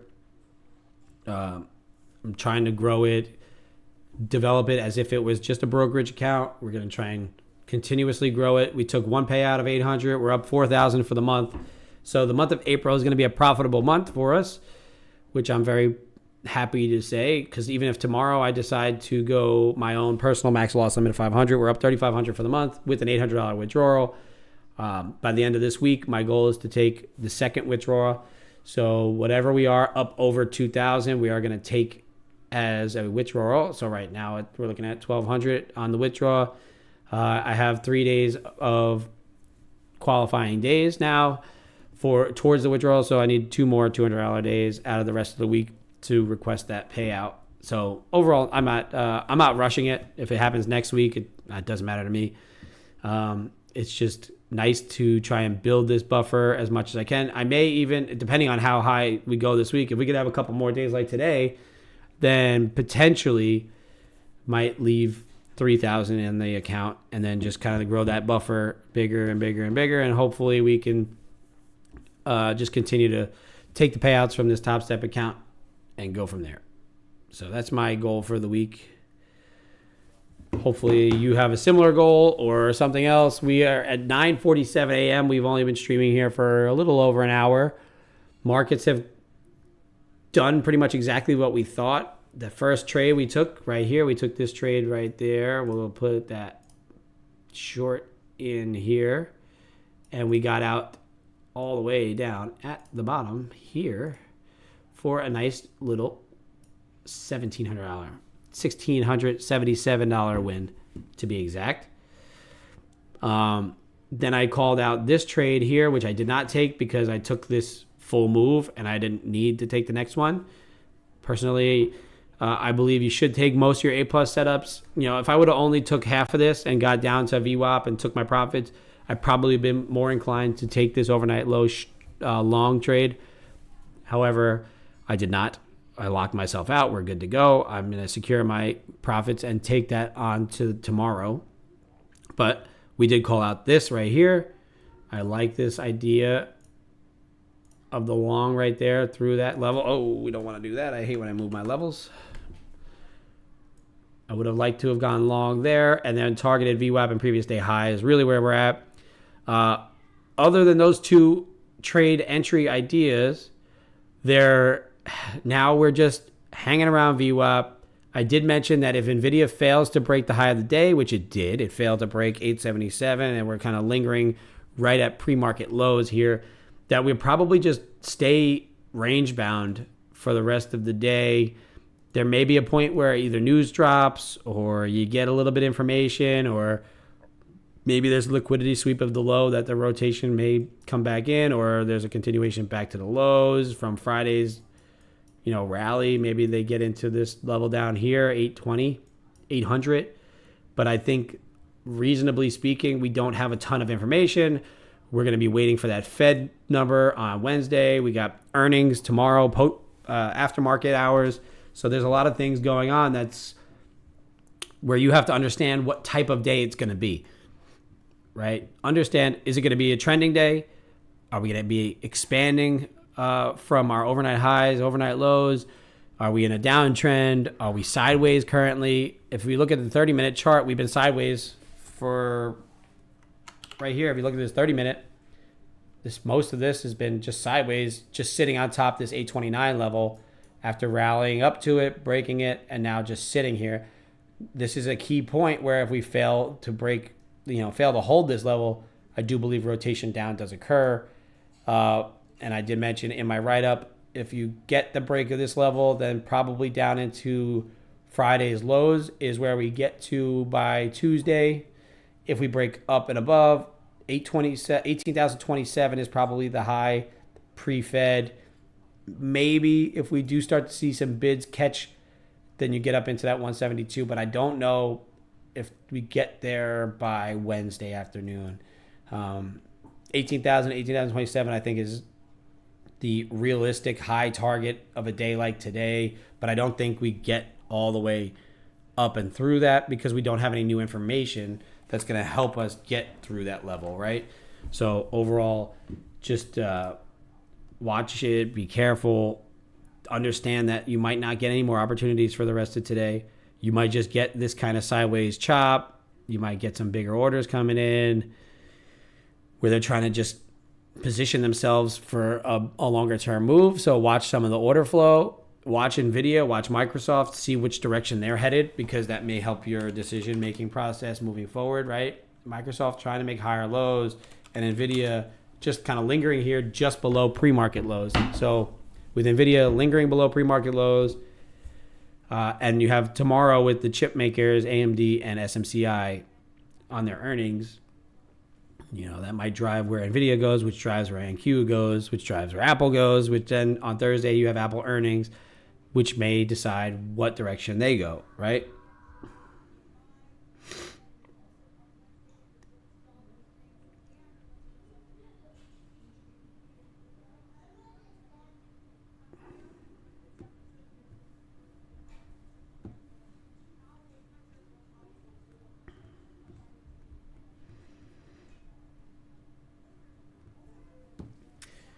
I might have to get up and walk around for a second. I got into a little kerfuffle at work the other day, and my back is a little tight when I sit down for a long period of time. So I'm just gonna, I might get up and walk. Just be mindful of that. I'm not leaving you. I'll keep you entertained, keep you distracted a bit from trading this chop. I don't want you to trade this chop. I don't want you to mess around with the VWAP. I feel like a lot of people want to trade the VWAP. They want to trade off of it. Jofi, enjoy your dinner. Congrats on passing that account again. Just keep sticking to your strategy. You're going to do just fine. And like I said, enjoy your dinner, get some sleep, and I'll see you tomorrow. I don't think you should be trading around the VWAP area. I think, especially as a retail type trader, the VWAP just gives you a great indication of kind of directionality. It's a good target for mean reversion. Because I think price does like to get drawn back to it, because bigger players do like to get filled around it, and they have like targets as far as certain criteria for them. But for us, for my strategy, for what I see happen around VWAP is a lot of manipulation. You're going to get a lot of wick action. You're not going to get a lot of direction. You're not going to get confidence to pick which way the price is going to be moving. So if maybe your level is this previous day high, you want to play maybe a breakout of that because you're above VWAP, then there's that added confidence that you're above VWAP, you could take a long. Or if your level is something down here below 80 and you're below VWAP, then maybe that makes sense. But to me, that's middle of levels, the middle of zones, someplace that I don't really get A+ execution. I don't get good risk management, because you can see how much we kind of just diddle with it. We play with it. It gets here. Yes, a move may happen, but do you have a setup? Do you have a risk parameters? Do you have, a plan for what you're going to do around here? If you do, that's great. I would love to hear about it. I would love to see how you could explain your trading, because I would love to add certain things to my playbook. But really, like I said, I don't have a huge confidence in executing at VWAP unless other parameters are lining up for me. The only other thing that I see kind of potentially is that trend line that we were holding pre-market, and that was that level below. If it cracks, is that 75-ish level. So yeah, down below here, kind of cracks that downtrend, but it's got a hold below here. But then you have all of this support down here below. So does that give you confidence that it's going to break and continue on, or if it's just going to be more of a failed breakdown manipulation type deal, right? So overall, every day on Tradecaster, on YouTube, we're out here live. I'm showing all my trades. I'm showing my winners, my losers, right? We had a good day today. Tomorrow, we're just going to look to capitalize on the same type of deal. If you look at my weekly write-up, I posted it in the YouTube bio of the video. I also have it in the alerts in the Tradecaster lobby, and also I put it in the chat, but it's way up there. We had some conversation. So just check the alerts tab. You'll find that write-up. You can click it. I don't go crazy into technical details. I don't use a lot of jargon. I think it's pretty easy to understand kind of what I'm looking at when it comes to what I write. I write a lot about what I have done in the past week, mental stuff, how I feel I executed, how I don't feel I executed. If you have access to that, use it. Kind of just go through what I wrote and then figure out a way how you could do the same thing before your week starts. I think it really helps give you at least a guide for the week. If the week kind of goes totally awry and doesn't line up with what you wrote up, that's fine. It just kind of keeps you out of some of the trades that you probably shouldn't have took anyway.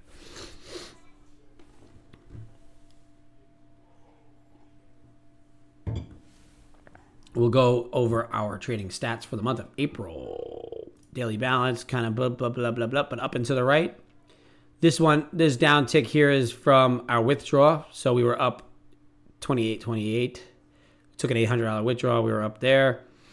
We took one losing day, another winning day, another losing day, and now we took our winning day. So overall, we are looking at this is our month of April.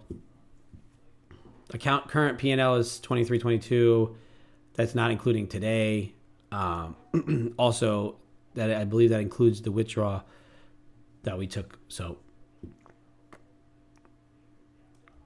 very happy with the way the month of April played out. We have one more day in April, which is tomorrow. Our goal is to end April on a green note. So tomorrow I'll come out, execute the strategy as we do every single day. And if we hit our max loss, we lock out. If we hit a good couple wins, we lock out. And then we just trade for Wednesday. Like I said, I'm looking to just see how high we could get this account. It's a $50K account. We have made just over $4,000 on it for the month of April. And you can see we had 3 days of losers, but our wins obviously outweigh the losing wins, right? Losing wins. Our winners outweigh our losers because we have way more of them than we have losing days. And Friday probably shouldn't have ever happened, right? You can see I overtraded. I should not have traded that much. Friday, you could see this is my lockout notification.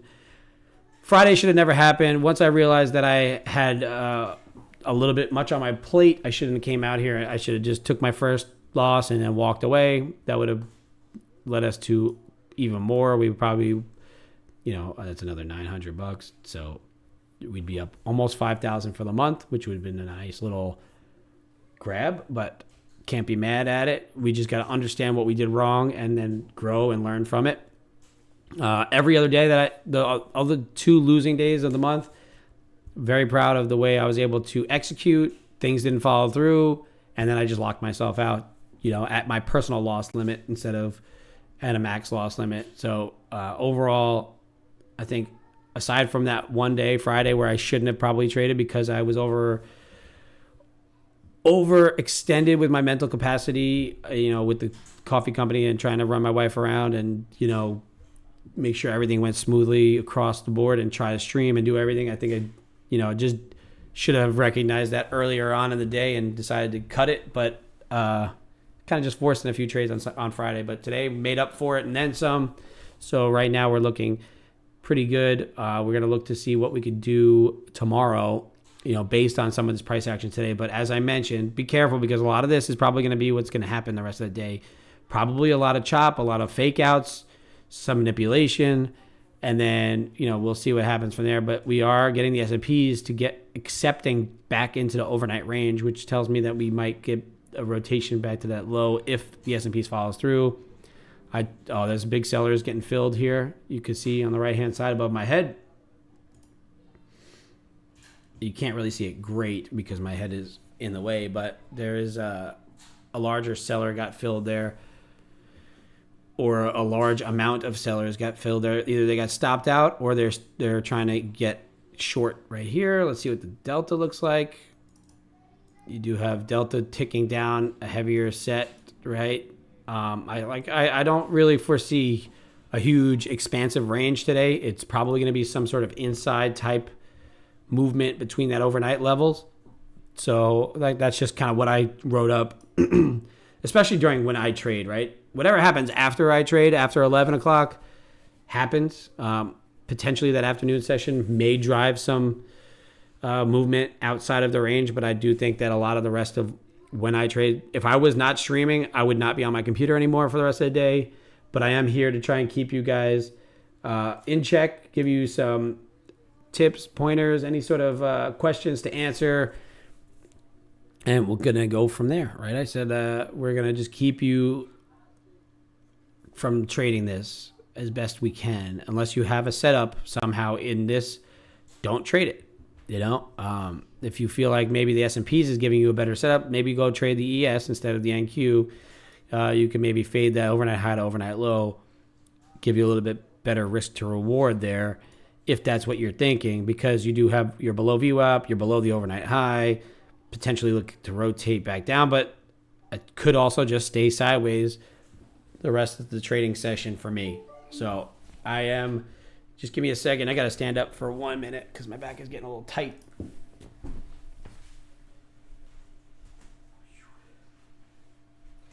Stretch it out, stretch it out.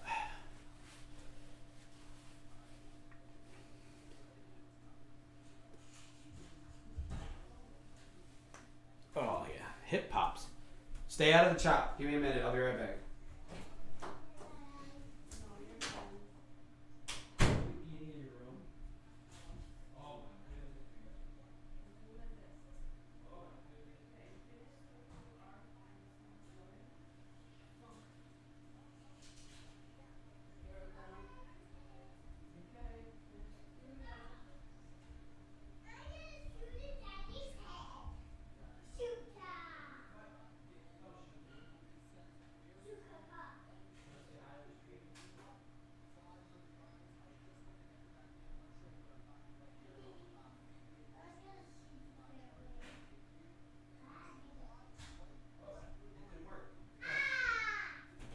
People, buddy?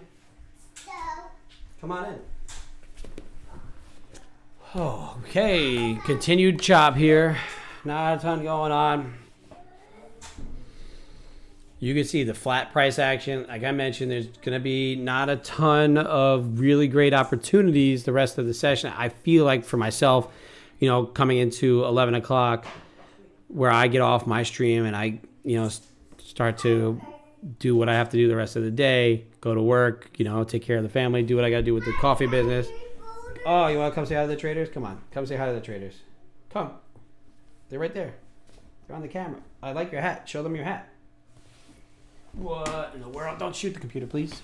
Don't I'm gonna shoot that. No. Say hi. Say hi, everybody. You're making me.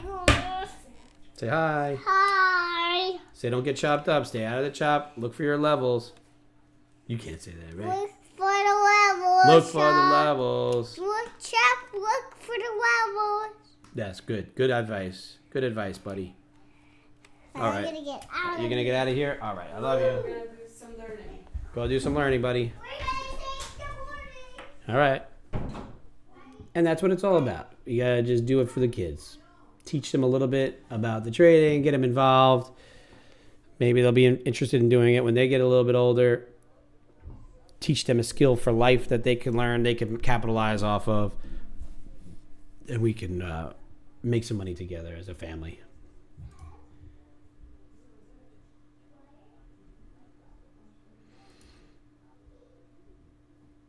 Let's see what Twitter's got going on.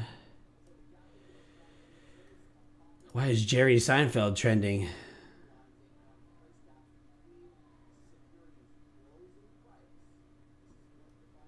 Notifications. Nothing in Twitter that I see.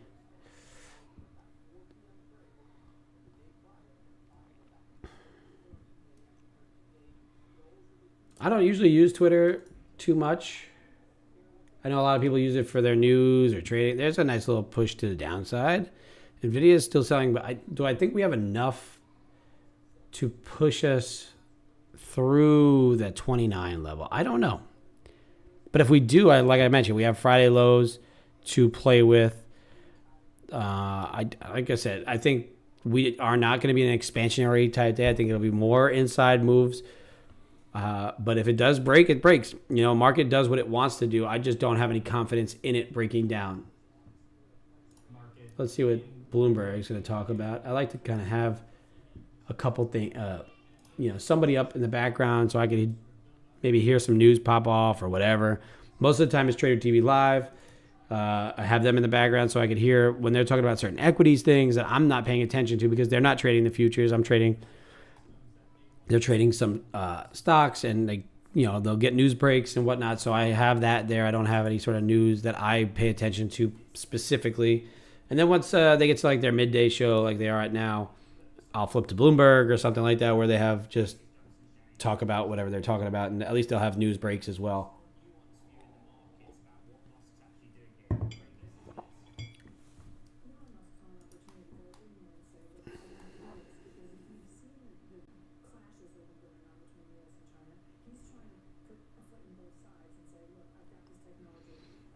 I'm not sure if this is gonna crack or not.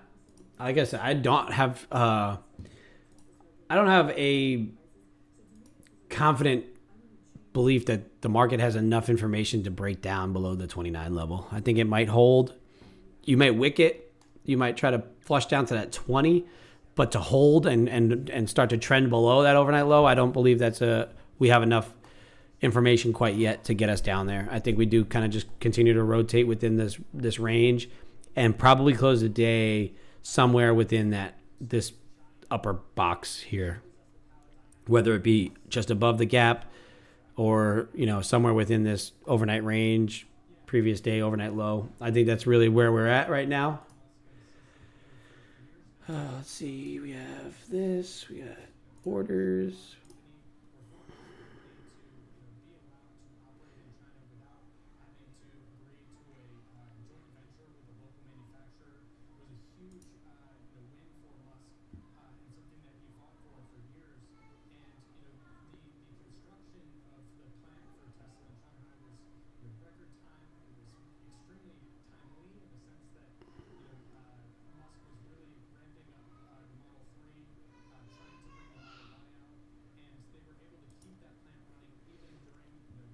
Let's watch to see what happens at that overnight low.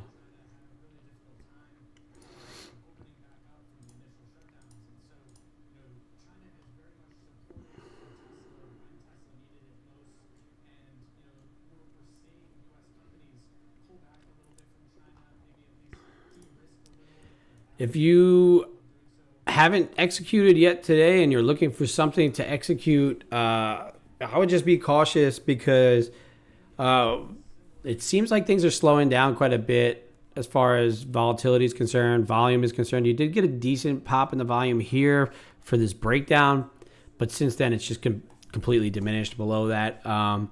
You're not getting a huge volume coming in. I don't believe that we have very much information that's going to get us out of this range. If we do pop out, expect a failure of it. I don't expect any sort of trend to come in. Unless you get some news, unless you get something that gives you the information to drive you out of this market. But I think we get slower conditions until Wednesday. Today and tomorrow will be a little slower. And then Wednesday, after market Tuesday, you got those earnings, AMD, Amazon, and SMCI. And then Wednesday, before the Fed release, then you may get some movement. Wednesday, the global manufacturing PMI, you might get a little movement off that, and the ISM and this, but really what you're looking for is that interest rate decision at 1 p.m. and then the press conference. So you could get flat action. You could get some manipulation with these numbers that are getting released. You might get algo moves, but that may drive you out of like a range on Wednesday. But I would expect to see this probably go sideways up until that decision comes out. And then it's really not even a decision because the decision is going to be no rate, no change, I would guess. If you get a surprise in either direction and maybe you get a pop, but really when it's going to come down to is that press conference and what Jay Powell has to say. And I mean, he's just going to continue. I think more of the same talk, although he's going to mention the economic conditions have kind of diminished a bit, I think. There's some stagflation occurring. So there's just stuff that maybe he will kind of drive the market in either direction with. Short at, what was our short at? 17,925.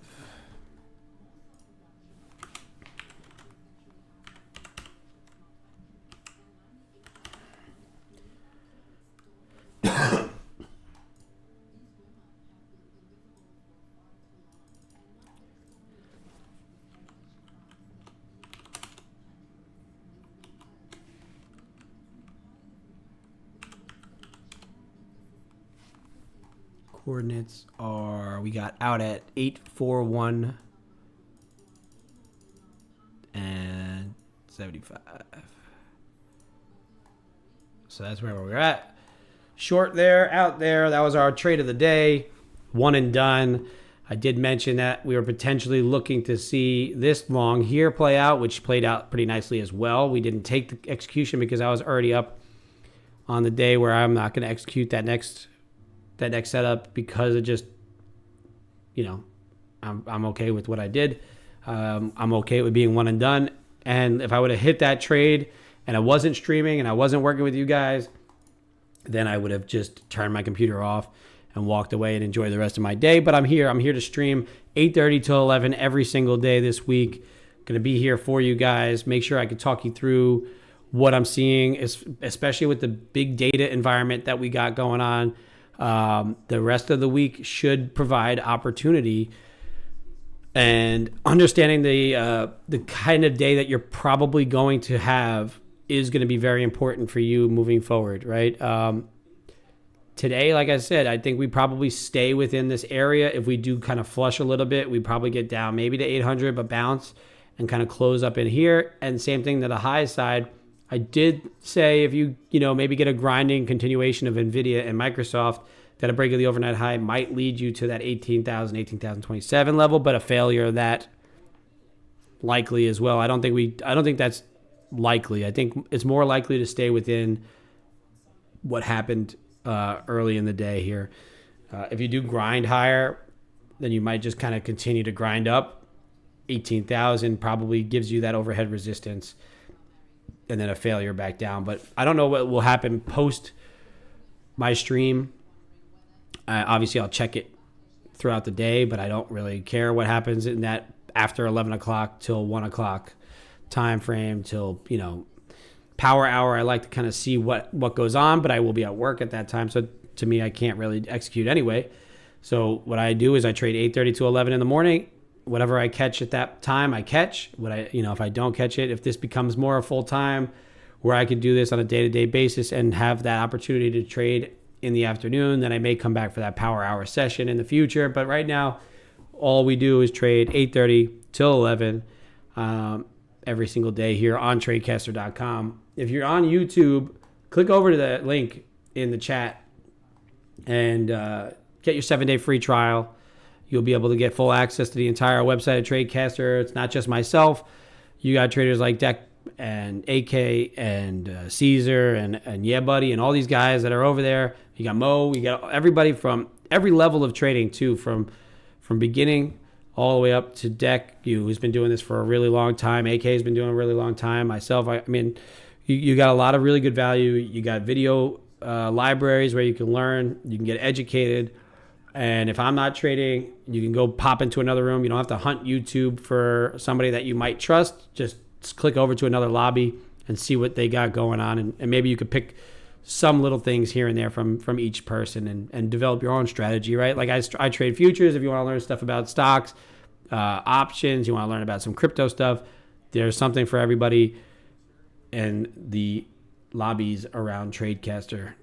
And then don't be afraid when your free trial expires. You'll still be able to get into my lobby for the time being until they force me to go paid. But until that time, I'm going to provide free value to everybody. We're going to do giveaways as we keep our viewership up. We've been doing a really good job of maintaining viewership. So what I want to do is as we grow it, every time we hit a milestone, I'm doing giveaways. I'm going to give away cash. I gave away some coffee last week. I gave away coffee and some swag. I gave away a free month of TradeCaster when we first hit off on our first milestone. So every week, trying to do something little here and there on giveaways. My goal with the coffee company, daytradingcoffeeco.com. If you have never been there, hit the link in the bio on YouTube. I'll post it in the chat in the TradeCaster lobby. It's also in the alerts. That is a coffee company that I developed for traders, by traders, obviously. You use my code Policing Pips and you'll get 15% off always because I have the ability to do such a thing. It's my company. But we'll always give you 15% off using code Policing Pips if you want to head into that. Head over there. But my goal with that is 10% of all profits moving forward.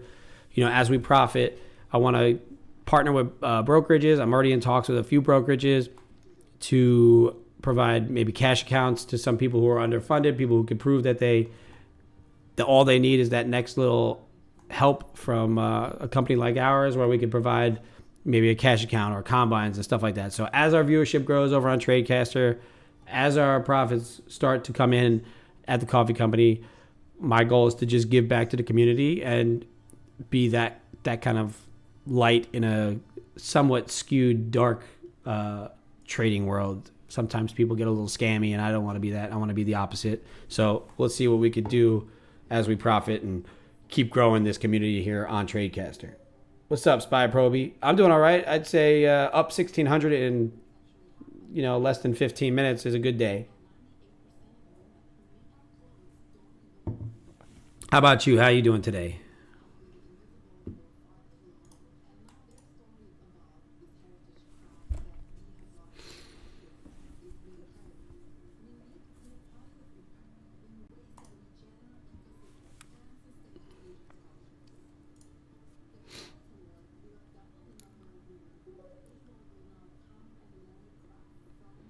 Take the money, baby. I think the rest of the day is going to provide little to no opportunity. It's going to be slower, lower volume.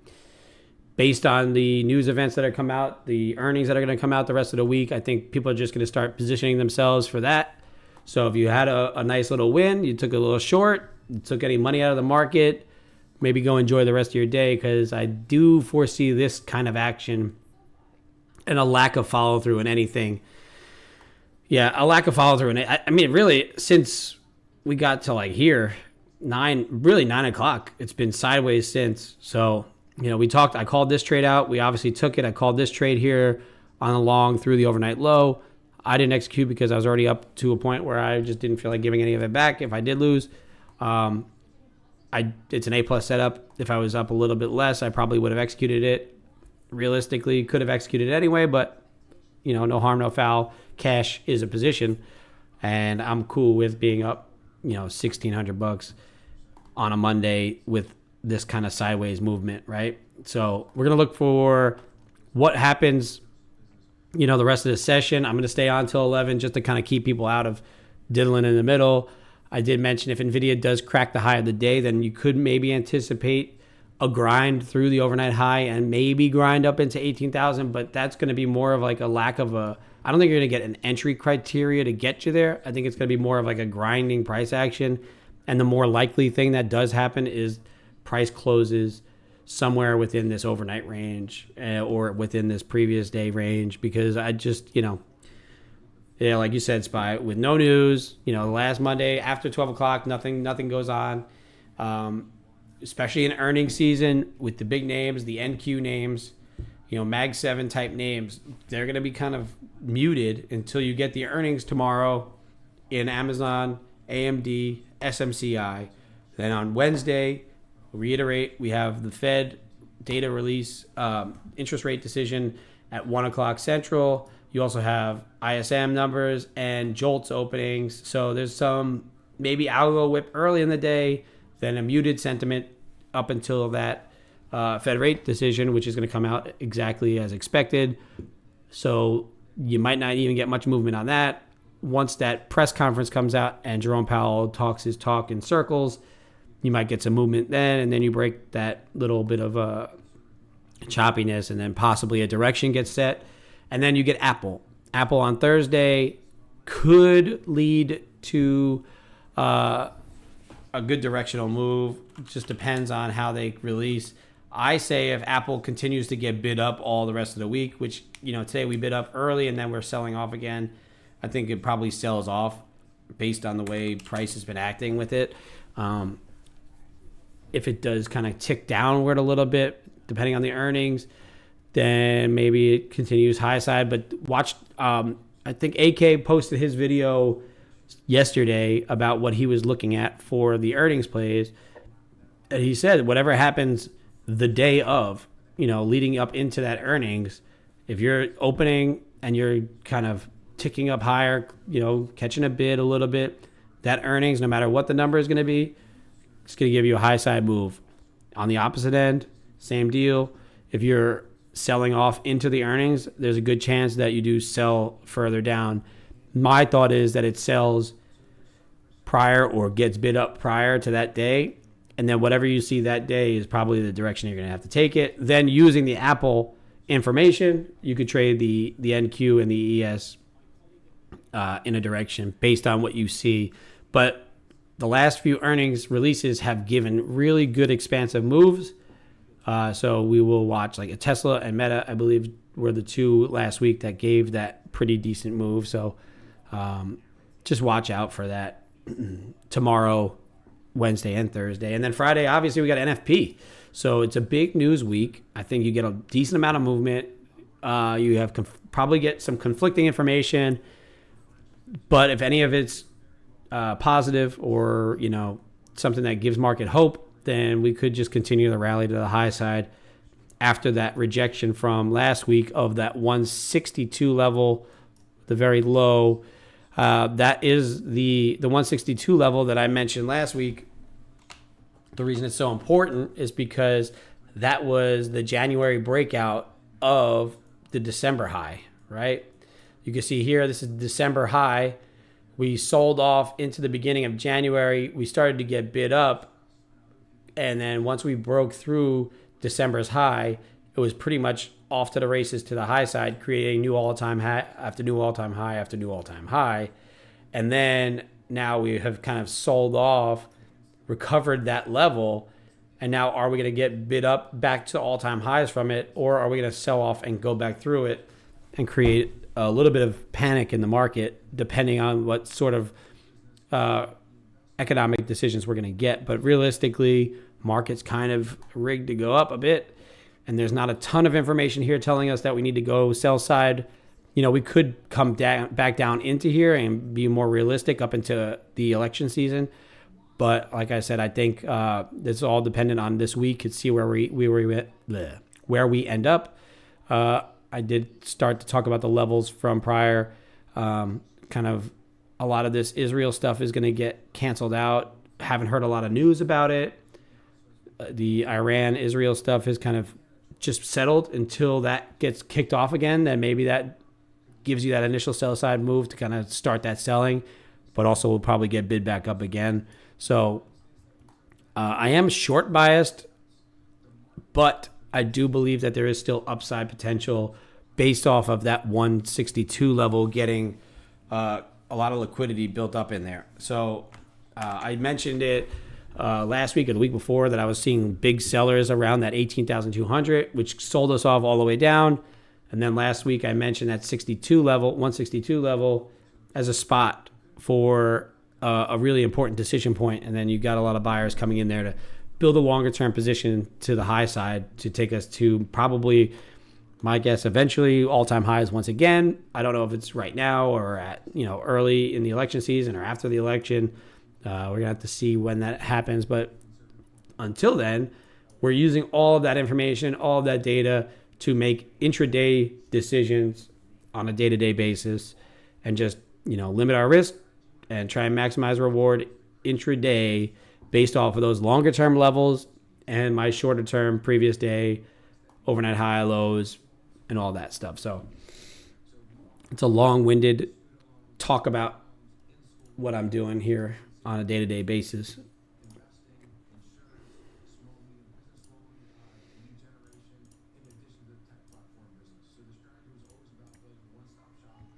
I don't understand what this, I'm getting scammed. No subject.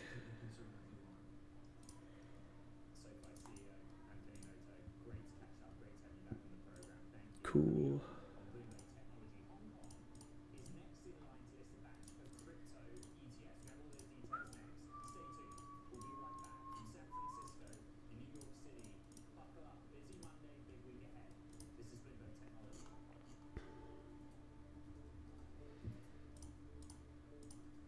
If anybody has any questions, comments, concerns, ideas, like I said, I think a lot of what you should do today is sit on your hands if you don't have a good opportunity to get it set up, right?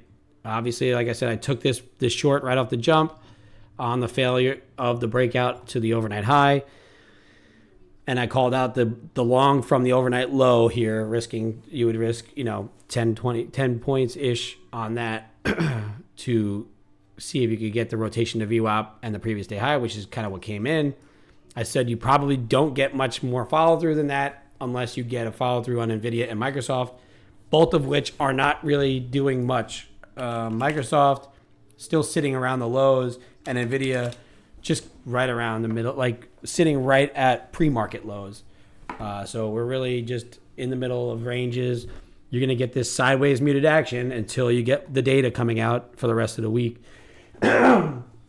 We could see, like I said, maybe a grind pop, just manipulative moves, but you can see how low the volume is compared to, this 9 o'clock hour. That was really the last time volume spiked at all.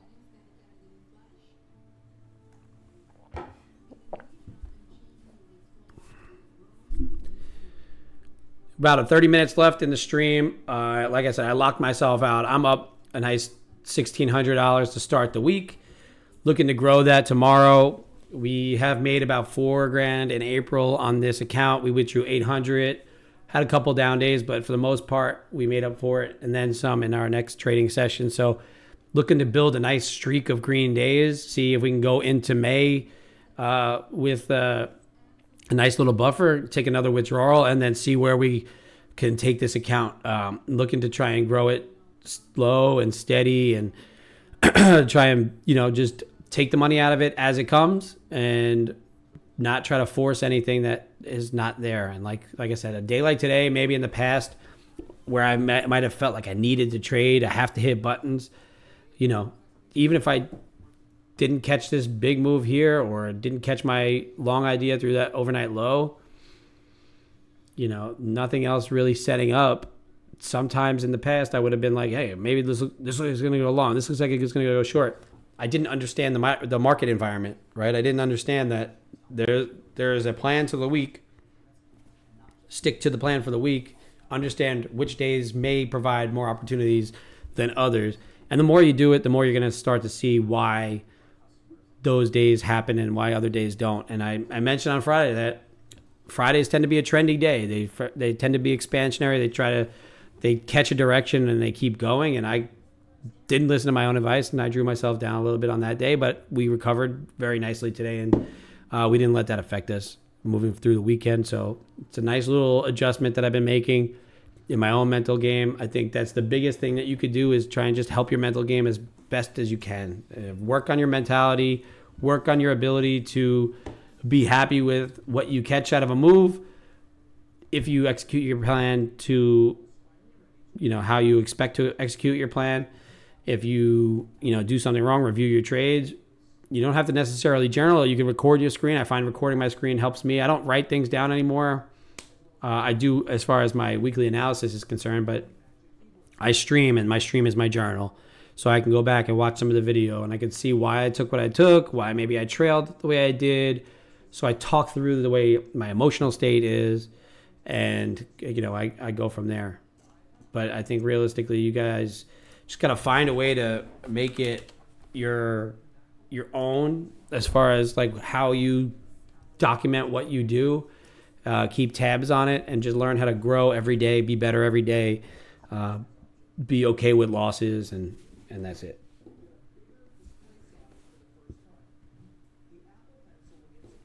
Anybody have any ideas on what they're going to be looking at for the next few days? Or I understand if you just get off and not trade because, like I said, the only reason I'm still on here is because I have an obligation to you guys to be on the stream and live up to it and be out here talking you through stuff and kind of educating while I'm not executing on trades, right? So if you have any questions, comments, concerns, or anything like that, now's the time because it's really the time of the day where if volume wasn't diminished already on the day, it's definitely going to start to tick down even more come the closer we get to 11 o'clock. We're in the last 30 minutes of the stream.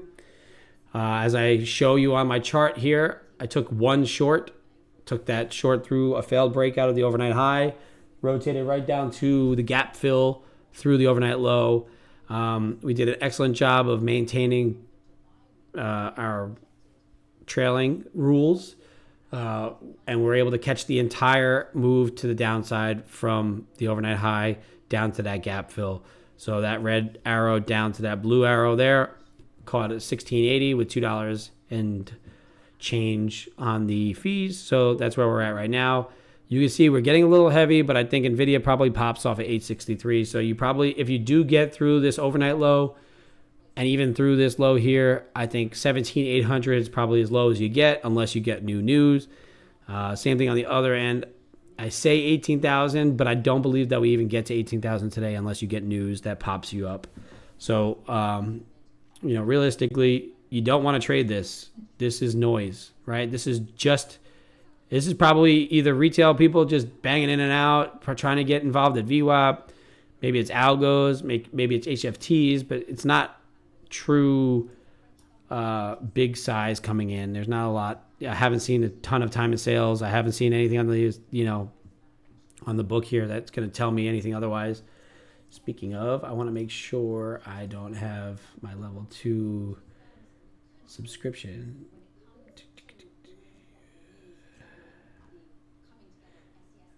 Market data, top of book, Rhythmic.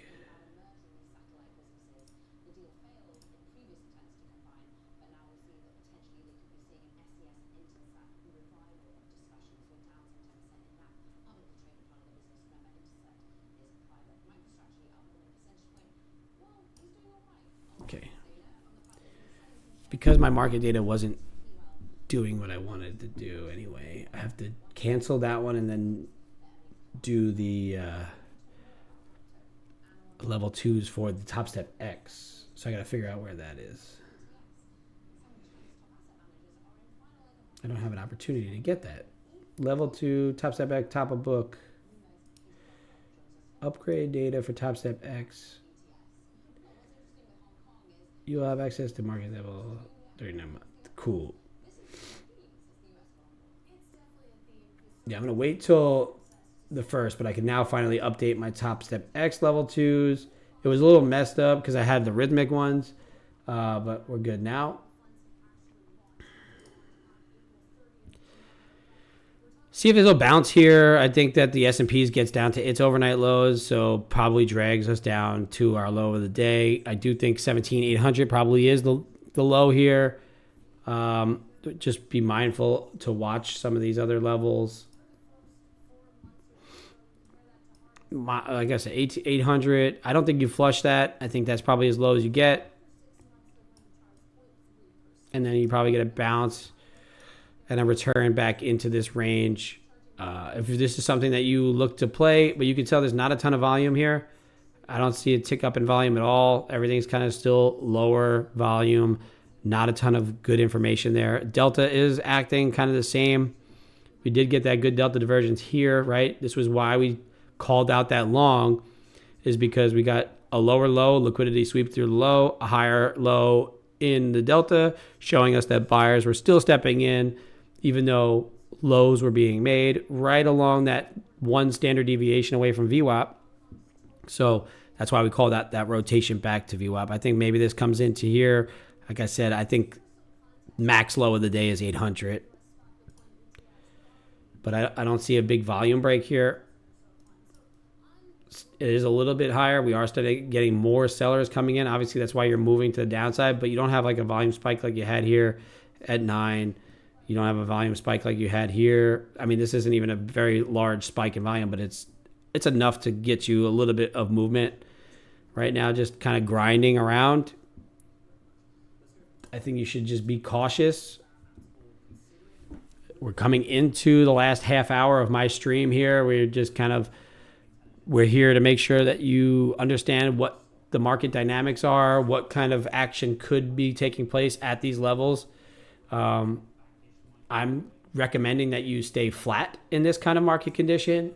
If you know something that I don't know and you have a good strategy here that leads you to limit your risk, know where you're wrong, and enter something that could give you a good opportunity to catch, a few points, 10, 20, 30, 40 points, then, good on you. Execute to your plan. But for me, my plan is to stay flat. Just watch price action, understand what's happening today as it being a more muted price action type day with limited data releases, and then the rest of the week with so much data coming out.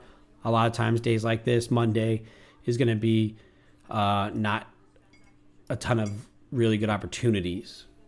Like there was two. I saw two. I took advantage of one, didn't take the second, and I have no more opportunities that I see. Delta's kind of curling, flattening, prices just flattening. Russell's trying to hold opening range high. S&P's flushed the low of the day by a tick and it's rotated up. I think we do have to see if it'll rotate to the overnight low and probably bounce off there. The only reason I think that the NQ will go lower down into that 20s or 8s is because I think this will be the low of the day in the S&P.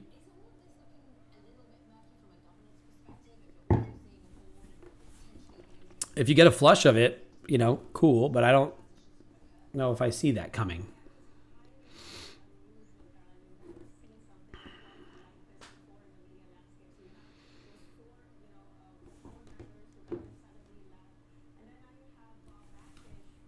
Who left? NVIDIA? No?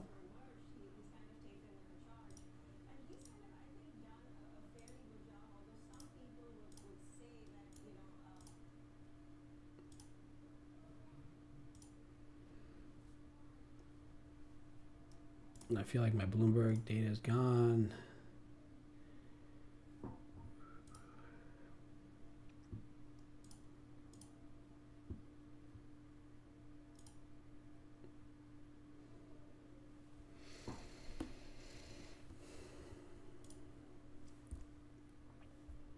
You can see there's just like not a ton of follow through this overnight low. Maybe you get to the bottom of this gap, but NVIDIA is kind of bouncing here at 68. I got not much left in the tank here for the day. If nobody else has any questions or concerns or comments, I might hop off at like 10:45 just to kind of avoid giving you any sort of information that is not necessary. If you have any questions, type them in. Let it be known. I might leave the screen up for you just so you can see what's going on. I want to see if I ran that first few minutes. You're welcome. Absolutely, Estra. I appreciate you coming in. Hopefully you were able to kind of understand what I was looking at for the early open trade that I took there. And then also the second trade that I was talking about, the long through the overnight low, and then kind of why this price action is happening today as opposed to, no reason to hop in and hop out and, get yourself all chopped up in a session that doesn't really lead to a lot of opportunity. Yes, it's probably going to be range bound. You might be able to catch bounces from the lows, but excuse me, and fade the highs. But for the most part, just a lot of sideways action, low volume trading.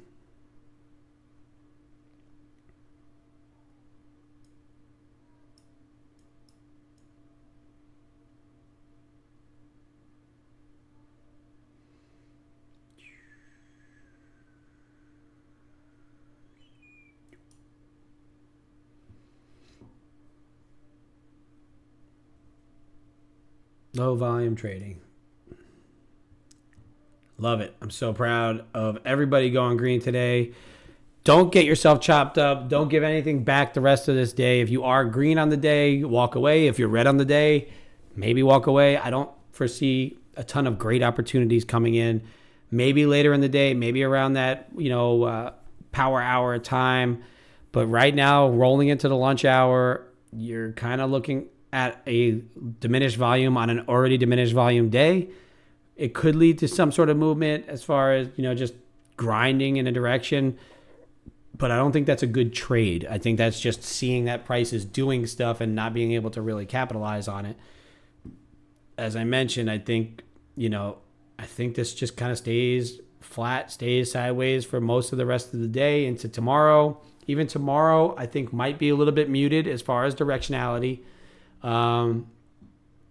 We have some information here, home prices, Chicago PMI, consumer confidence, but none of this really gives me a ton of directional movement because we have that earnings aftermarket, and then AMD, Amazon, and SMCI. Those will kind of drive around NVIDIA some, and then also Amazon, obviously its own little animal. But then come Wednesday, you got a bunch of red folder events, including that Fed interest rate decision and the news conference afterwards. So just be mindful of that's the reason why this week starts out flat, starts out muted, because they are unsure of directionality until you get more data from those releases. And then whatever they decide, whoever decides which direction the market goes, then we just try to catch parts of those moves based on our setups. And every day we just try to just maximize our opportunity to be able to just catch little pieces of it, right? I can't swing trade on these combines. I can't trade on these funded accounts. I'm an intraday trader. I'm a short-term futures trader. I'm just trying to catch small pieces of big moves. Sometimes I catch a big piece of a big move, and then the rest of the week I catch little pieces here and there, or I could catch another big move. We could have another great execution tomorrow based on this same sort of market environment. So if I see a very similar price action setting up, hopefully we'll be able to catch a very similar trade tomorrow or a couple of them. And then just kind of go into May with a nice little bit of a buffer, and then look to take another withdrawal and just do this week in and week out, day in and day out, month in, month out, year over year. And that's how you develop consistency, because then, it's just part of your routine, right?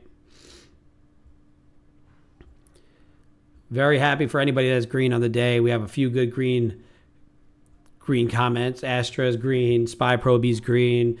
We had Jofi passed another combine. So a lot of really good green on the day. I know Frias Ray was in here. He had a green day.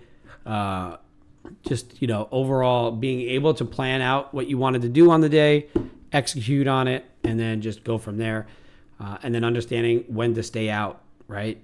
When to think that this is not going to provide you any follow through, based on some tilt, based on some delta, based on just the type of day it's going to be. Stay out of this mess and you'll be fine. Understanding that maybe you could have had an opportunity here if you say that what is going to make me go lower on the day? Nothing. S&P's at the low of the day. It's bouncing. Maybe I could rotate this back to VWAP. Fading extremes, but I would really recommend just staying out of anything right now. Yeah, like I said, I think I guess it's Rake Trades or somebody on I'm not a huge follower of a lot of these people. I just have them on my Instagram here and there because it's trading algorithm. But I think he said the market is going to make moves, but did it make a trade, right? There's a big difference between it made a move and a trade setup that you could actually capitalize on, right? The market's going to move all day, right? This is all movement. And even this nice little push up here from the overnight low, that was movement. But was it a trade? Did it give you the whole setup? Not really, right? I got to move down. Delta moved down pretty much the same way price was moving down. Made new lows. Didn't quite get to that next band from VWAP. Not a lot of confluence. NVIDIA is still kind of pushing into lows. That, could it have continued to grind down, like I mentioned, because the S&P have room to its overnight low? It could have, right? And I said like that 800 probably could have been a bounce point. Overnight low obviously is a point of interest for what I trade, but just because it gets there doesn't mean it's a trade. It just means it gets to a level. And I think some people just trade levels like blindly without a little bit of confidence. I do think you need some extra layers to help keep you in or out at your level, like to understand, is it going to continue through or is it going to bounce from here? Things can tell you a little bit and just put the odds in your favor. Not everything's going to be 100%. Sometimes you're going to lose. Sometimes it's going to fail, but until those things happen, you just got to continue to execute based on what you're seeing and not what you want to happen. Trade what you see, not what you want to see. Limit your risk, limit your executions, and then just be confident in that your strategy is going to work out more than it doesn't work out. I think this month of April, we've proved the strategy works as far as limiting your risk on your losing days, right? The two real losing days that we had that we were okay with, we executed really well. We stuck to our plan. Trades just didn't play out. So we locked ourselves out well before our max loss limit. We had our personal loss limit. So we locked out because we know the next day, the next 2 days, we'll make it back and then some, which is obviously the case on a day like today and pretty much every day this month, right? So overall, pretty good. Just like I said, stay out of this chop. Don't get yourself tricked into executing into things that aren't really executions. We got about 15 more minutes. I'll stay on until 11 and we'll hop off. We'll be back on tomorrow, 8:30 a.m. Central Time, right at market open. I usually try to get on here a few minutes before market open, set my levels, and give you a little bit of a plan of what I'm looking at come the open. But it just depends on how fast I get back from dropping my son off at school, and that's really where it goes from there. You can see if you've never been here before, this is my funded account. You can see right on top. I try to keep everything as transparent as possible so you can see what I'm trading, right? It is my 50K funded account. This is our current account balance. Our max loss limit is 0. So if the account hits 0, we blow the account. Here's today's realized P&L, $1,677.20. Unrealized here, if I was in a position, you'd see this dancing around red, green, whatever the dollar amount is. And then this is the daily loss limit on the 50K account. It is $1,000 a day. So this bar will fill up as you get closer to that $1,000. I am funded with Top Step. So I trade with the funding company Top Step. This is their proprietary platform, Top Step X. They use TradingView charts, and then they have I think their own coding in the background. So there's their own stuff built into the platform. But yeah, this is Top Step. So if you wanted to try and do any sort of combine and get funded, that's what this. I trade with the funding company because there are a lot of benefits to doing that as opposed to trading in a brokerage. When you see me flip over to this is my AMP brokerage account, my personal brokerage. I use Quant Tower.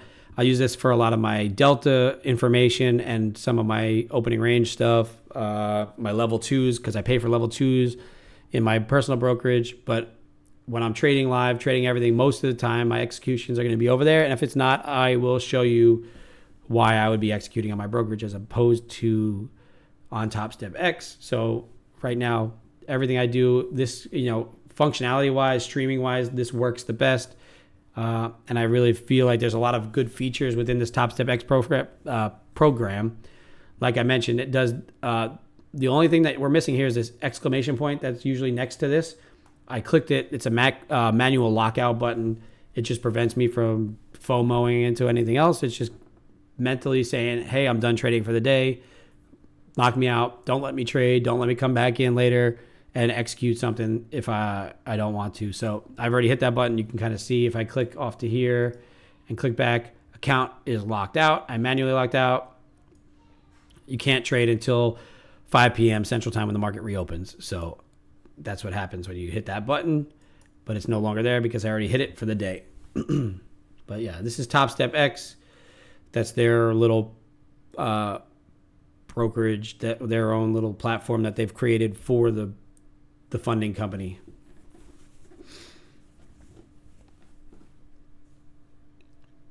As I mentioned, like I said, I use Quant Tower as my main platform, and AMP is my personal futures broker for my brokerage account. But I've been trading exclusively on this 50K for the month of April, and we'll continue to trade it for the month of May and beyond until anything changes. But for now, this will be what you see on a day-to-day basis. Here's the month of April stats for you. Things look great on paper, but no extra funds to invest. Funded sounds like a dream come true to a guy like me, but I want to learn as much as I can before I just jump in any videos. Just suggest someone getting started. So I've never uploaded anything in the video section yet. I do plan on doing like a breakdown of, from beginning to end, trying to get funded. If you've been trading paper for 10 months, my recommendation to you is have you been trading futures or have you been trading equities, or what have you been trading as far as paper trading? Because if you've never traded futures, then it might be a little bit different. So everything I do here is futures based. Top Step. So another thing, I traded prop for the equity side. You do need to get your licenses for that. So I have my Series 57 for the equities end of prop trading, but you also need to have your own capital. So that's another reason why I kind of got out of that world for now, is that they want you to put a performance bonus. Is really what they'll leverage you like 20 to 1 on those. And like say $10,000 will get you $200,000 worth of buying power, but also you could only lose what you put in. So, you kind of, if you don't go through the learning curve first, you kind of burn through your money, and that's kind of where I ended up. But I learned a whole lot from trading them. If you do want to go to the future side, go to topstep.com, grab yourself, a 50K combine for $49 a month, and just start with micros. It'll give you that feeling that, okay, I want to pass a combine, I want to get funded, I want to have money, but at the same time, it gives you the feeling like you have some skin in the game. So paper trading is great and all, but you don't get that emotional attachment that you do to trading when you're trading something that you paid for, right? Even if you paid $50 for it, you have some skin in the game. You feel like, man, I don't want to lose that $50. And then you can get it to where you build it up, and pass the funding account. If you want to be in here, I teach all about futures stuff. On a day-to-day basis, I just stream my trades for futures. I find there's a lot of good benefit to trading futures over equities. For myself, it kind of just limits me to focusing on one thing at a time. I don't have to go searching for what's in play. I just trade the same thing every single day, and I understand the levels, and I work with it. If you're thinking about doing equities and that's your main goal, you want to focus on trading, if you're trading small cap stuff, go over to Dexroom. I'd recommend that for sure. AK is really good with everything as far as that stuff is concerned, but there's not a ton of funding companies for the equities side. So if it's all dollars, that it's hard to grow a small account. You can do it. But when it comes to equities, it's so regulated that it's very difficult to get into something like Top Step that futures allows you to do, or, there were the FX side of things. If the Forex side, everything's kind of getting shut down because of the regulations. So a lot of the Forex funded traders are coming over to the futures side as well. So if this is something you're interested in and you want to leverage being able to use other people's money and not your own, start looking into futures. I will start to develop a intro video to futures and how to get funded and how to go about learning about each little step. If you are interested in futures, I would like to give you this link. Give me a second. CME Education. I like to point people to this link here because it is the actual futures exchange, the CME group. If you click that link there, you can walk through the basics, the very basics of what futures are, everything about it, coming right from the CME group, which is the group that is the exchange for the NASDAQ and the S&P and stuff like that. It really gives you a very simple breakdown of what they are, a professional way of going about how they work and all that stuff. And then once you get past that little bit of basic intro to what futures are, I don't think I could describe it any better. I would just be transposing what they say. I like to point people in that direction. Check it out. Give it a little once over. And then when you're ready to think that you want to, okay, I'm ready to go to futures, or I'm ready to do this. Because you could take, I started in FX. I moved to equities. I moved to futures. Candlesticks are candlesticks. Charts are charts. Everything's going to be the same. The only thing that's a little bit different is options, because of deltas, the Greeks and stuff like that. But for the most part, like I said, hit that link, go over to the CME group, learn what you can about what futures are, how you could leverage them, just kind of like what tick values are. I could go through all that stuff as well if that's something you want to learn. Maybe one day I'll offer one-on-one stuff, but right now I'm not trying to charge people for nothing. I'm trying to teach as much as I can within this stream, and like I said, trying to keep, especially on a day like today where it's super flat, super choppy, keeping you out of the market. I think this is the kind of conversation I like to have. So I think for you, especially since the money is the issue, right? And you're just kind of getting started, paper trading, all that stuff, that's great. You're understanding the fundamentals of it. But when it comes down to it, you have to have a realistic view of, if you don't have money, you can't make money, right? As so many people will be like, you could flip $100 and make $1 million, or you could flip 1,000 to bring it to 100K. Yes, you can, but you're probably not going to do that. You got to be realistic with yourself. You have to take it slow. If you're working a job, if you have something going on, if you feel like you have a couple extra bucks, maybe don't trade it. Just build it into an account. Take a couple bucks a week from your paycheck, throw it into a Schwab account or whatever, a brokerage. We are very keen on using Lightspeed for the equity side. The Lightspeed guys are great. I think the minimum account balance is probably 10K. So just obviously build that account. Try and save yourself some money first. Keep paper trading.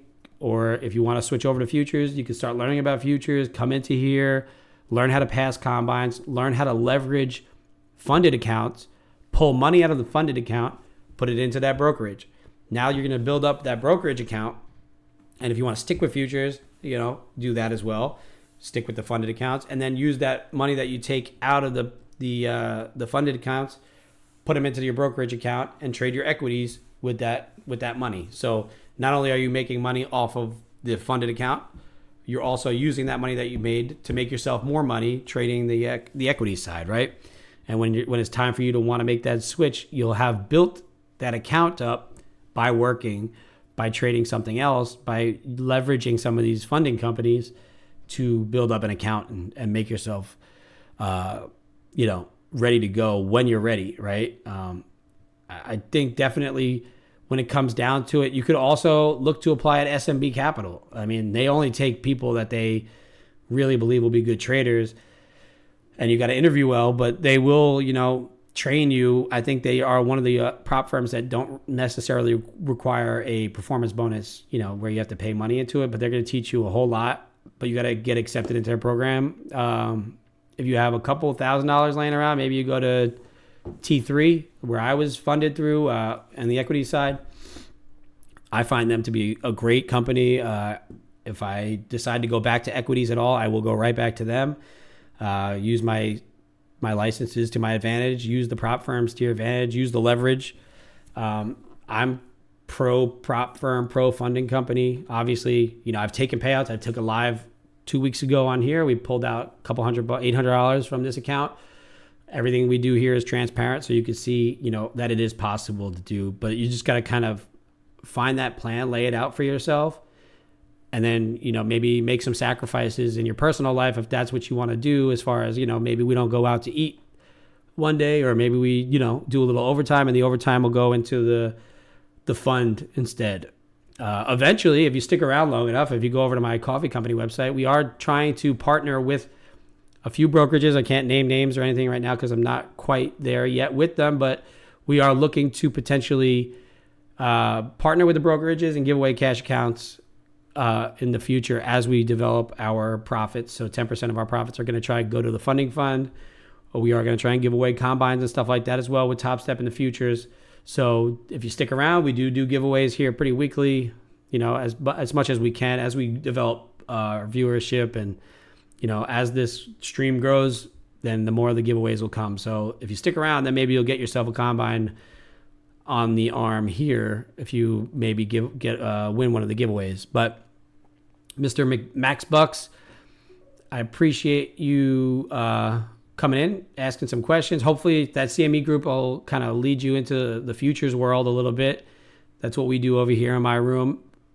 I do teach about like fundamentals and stuff like that, and I do go over like some of the Mag 7 names and stuff that'll kind of play to my advantage in the futures. But if you have any other questions about, money management, risk management, brokerage stuff, I've been around the game for a little while. Maybe not, as far as streaming is concerned, but, trading and stuff or whatnot. Yep, I'll be there tomorrow, 8:30 Central Time. Like I said, I appreciate everybody coming by, having good conversation.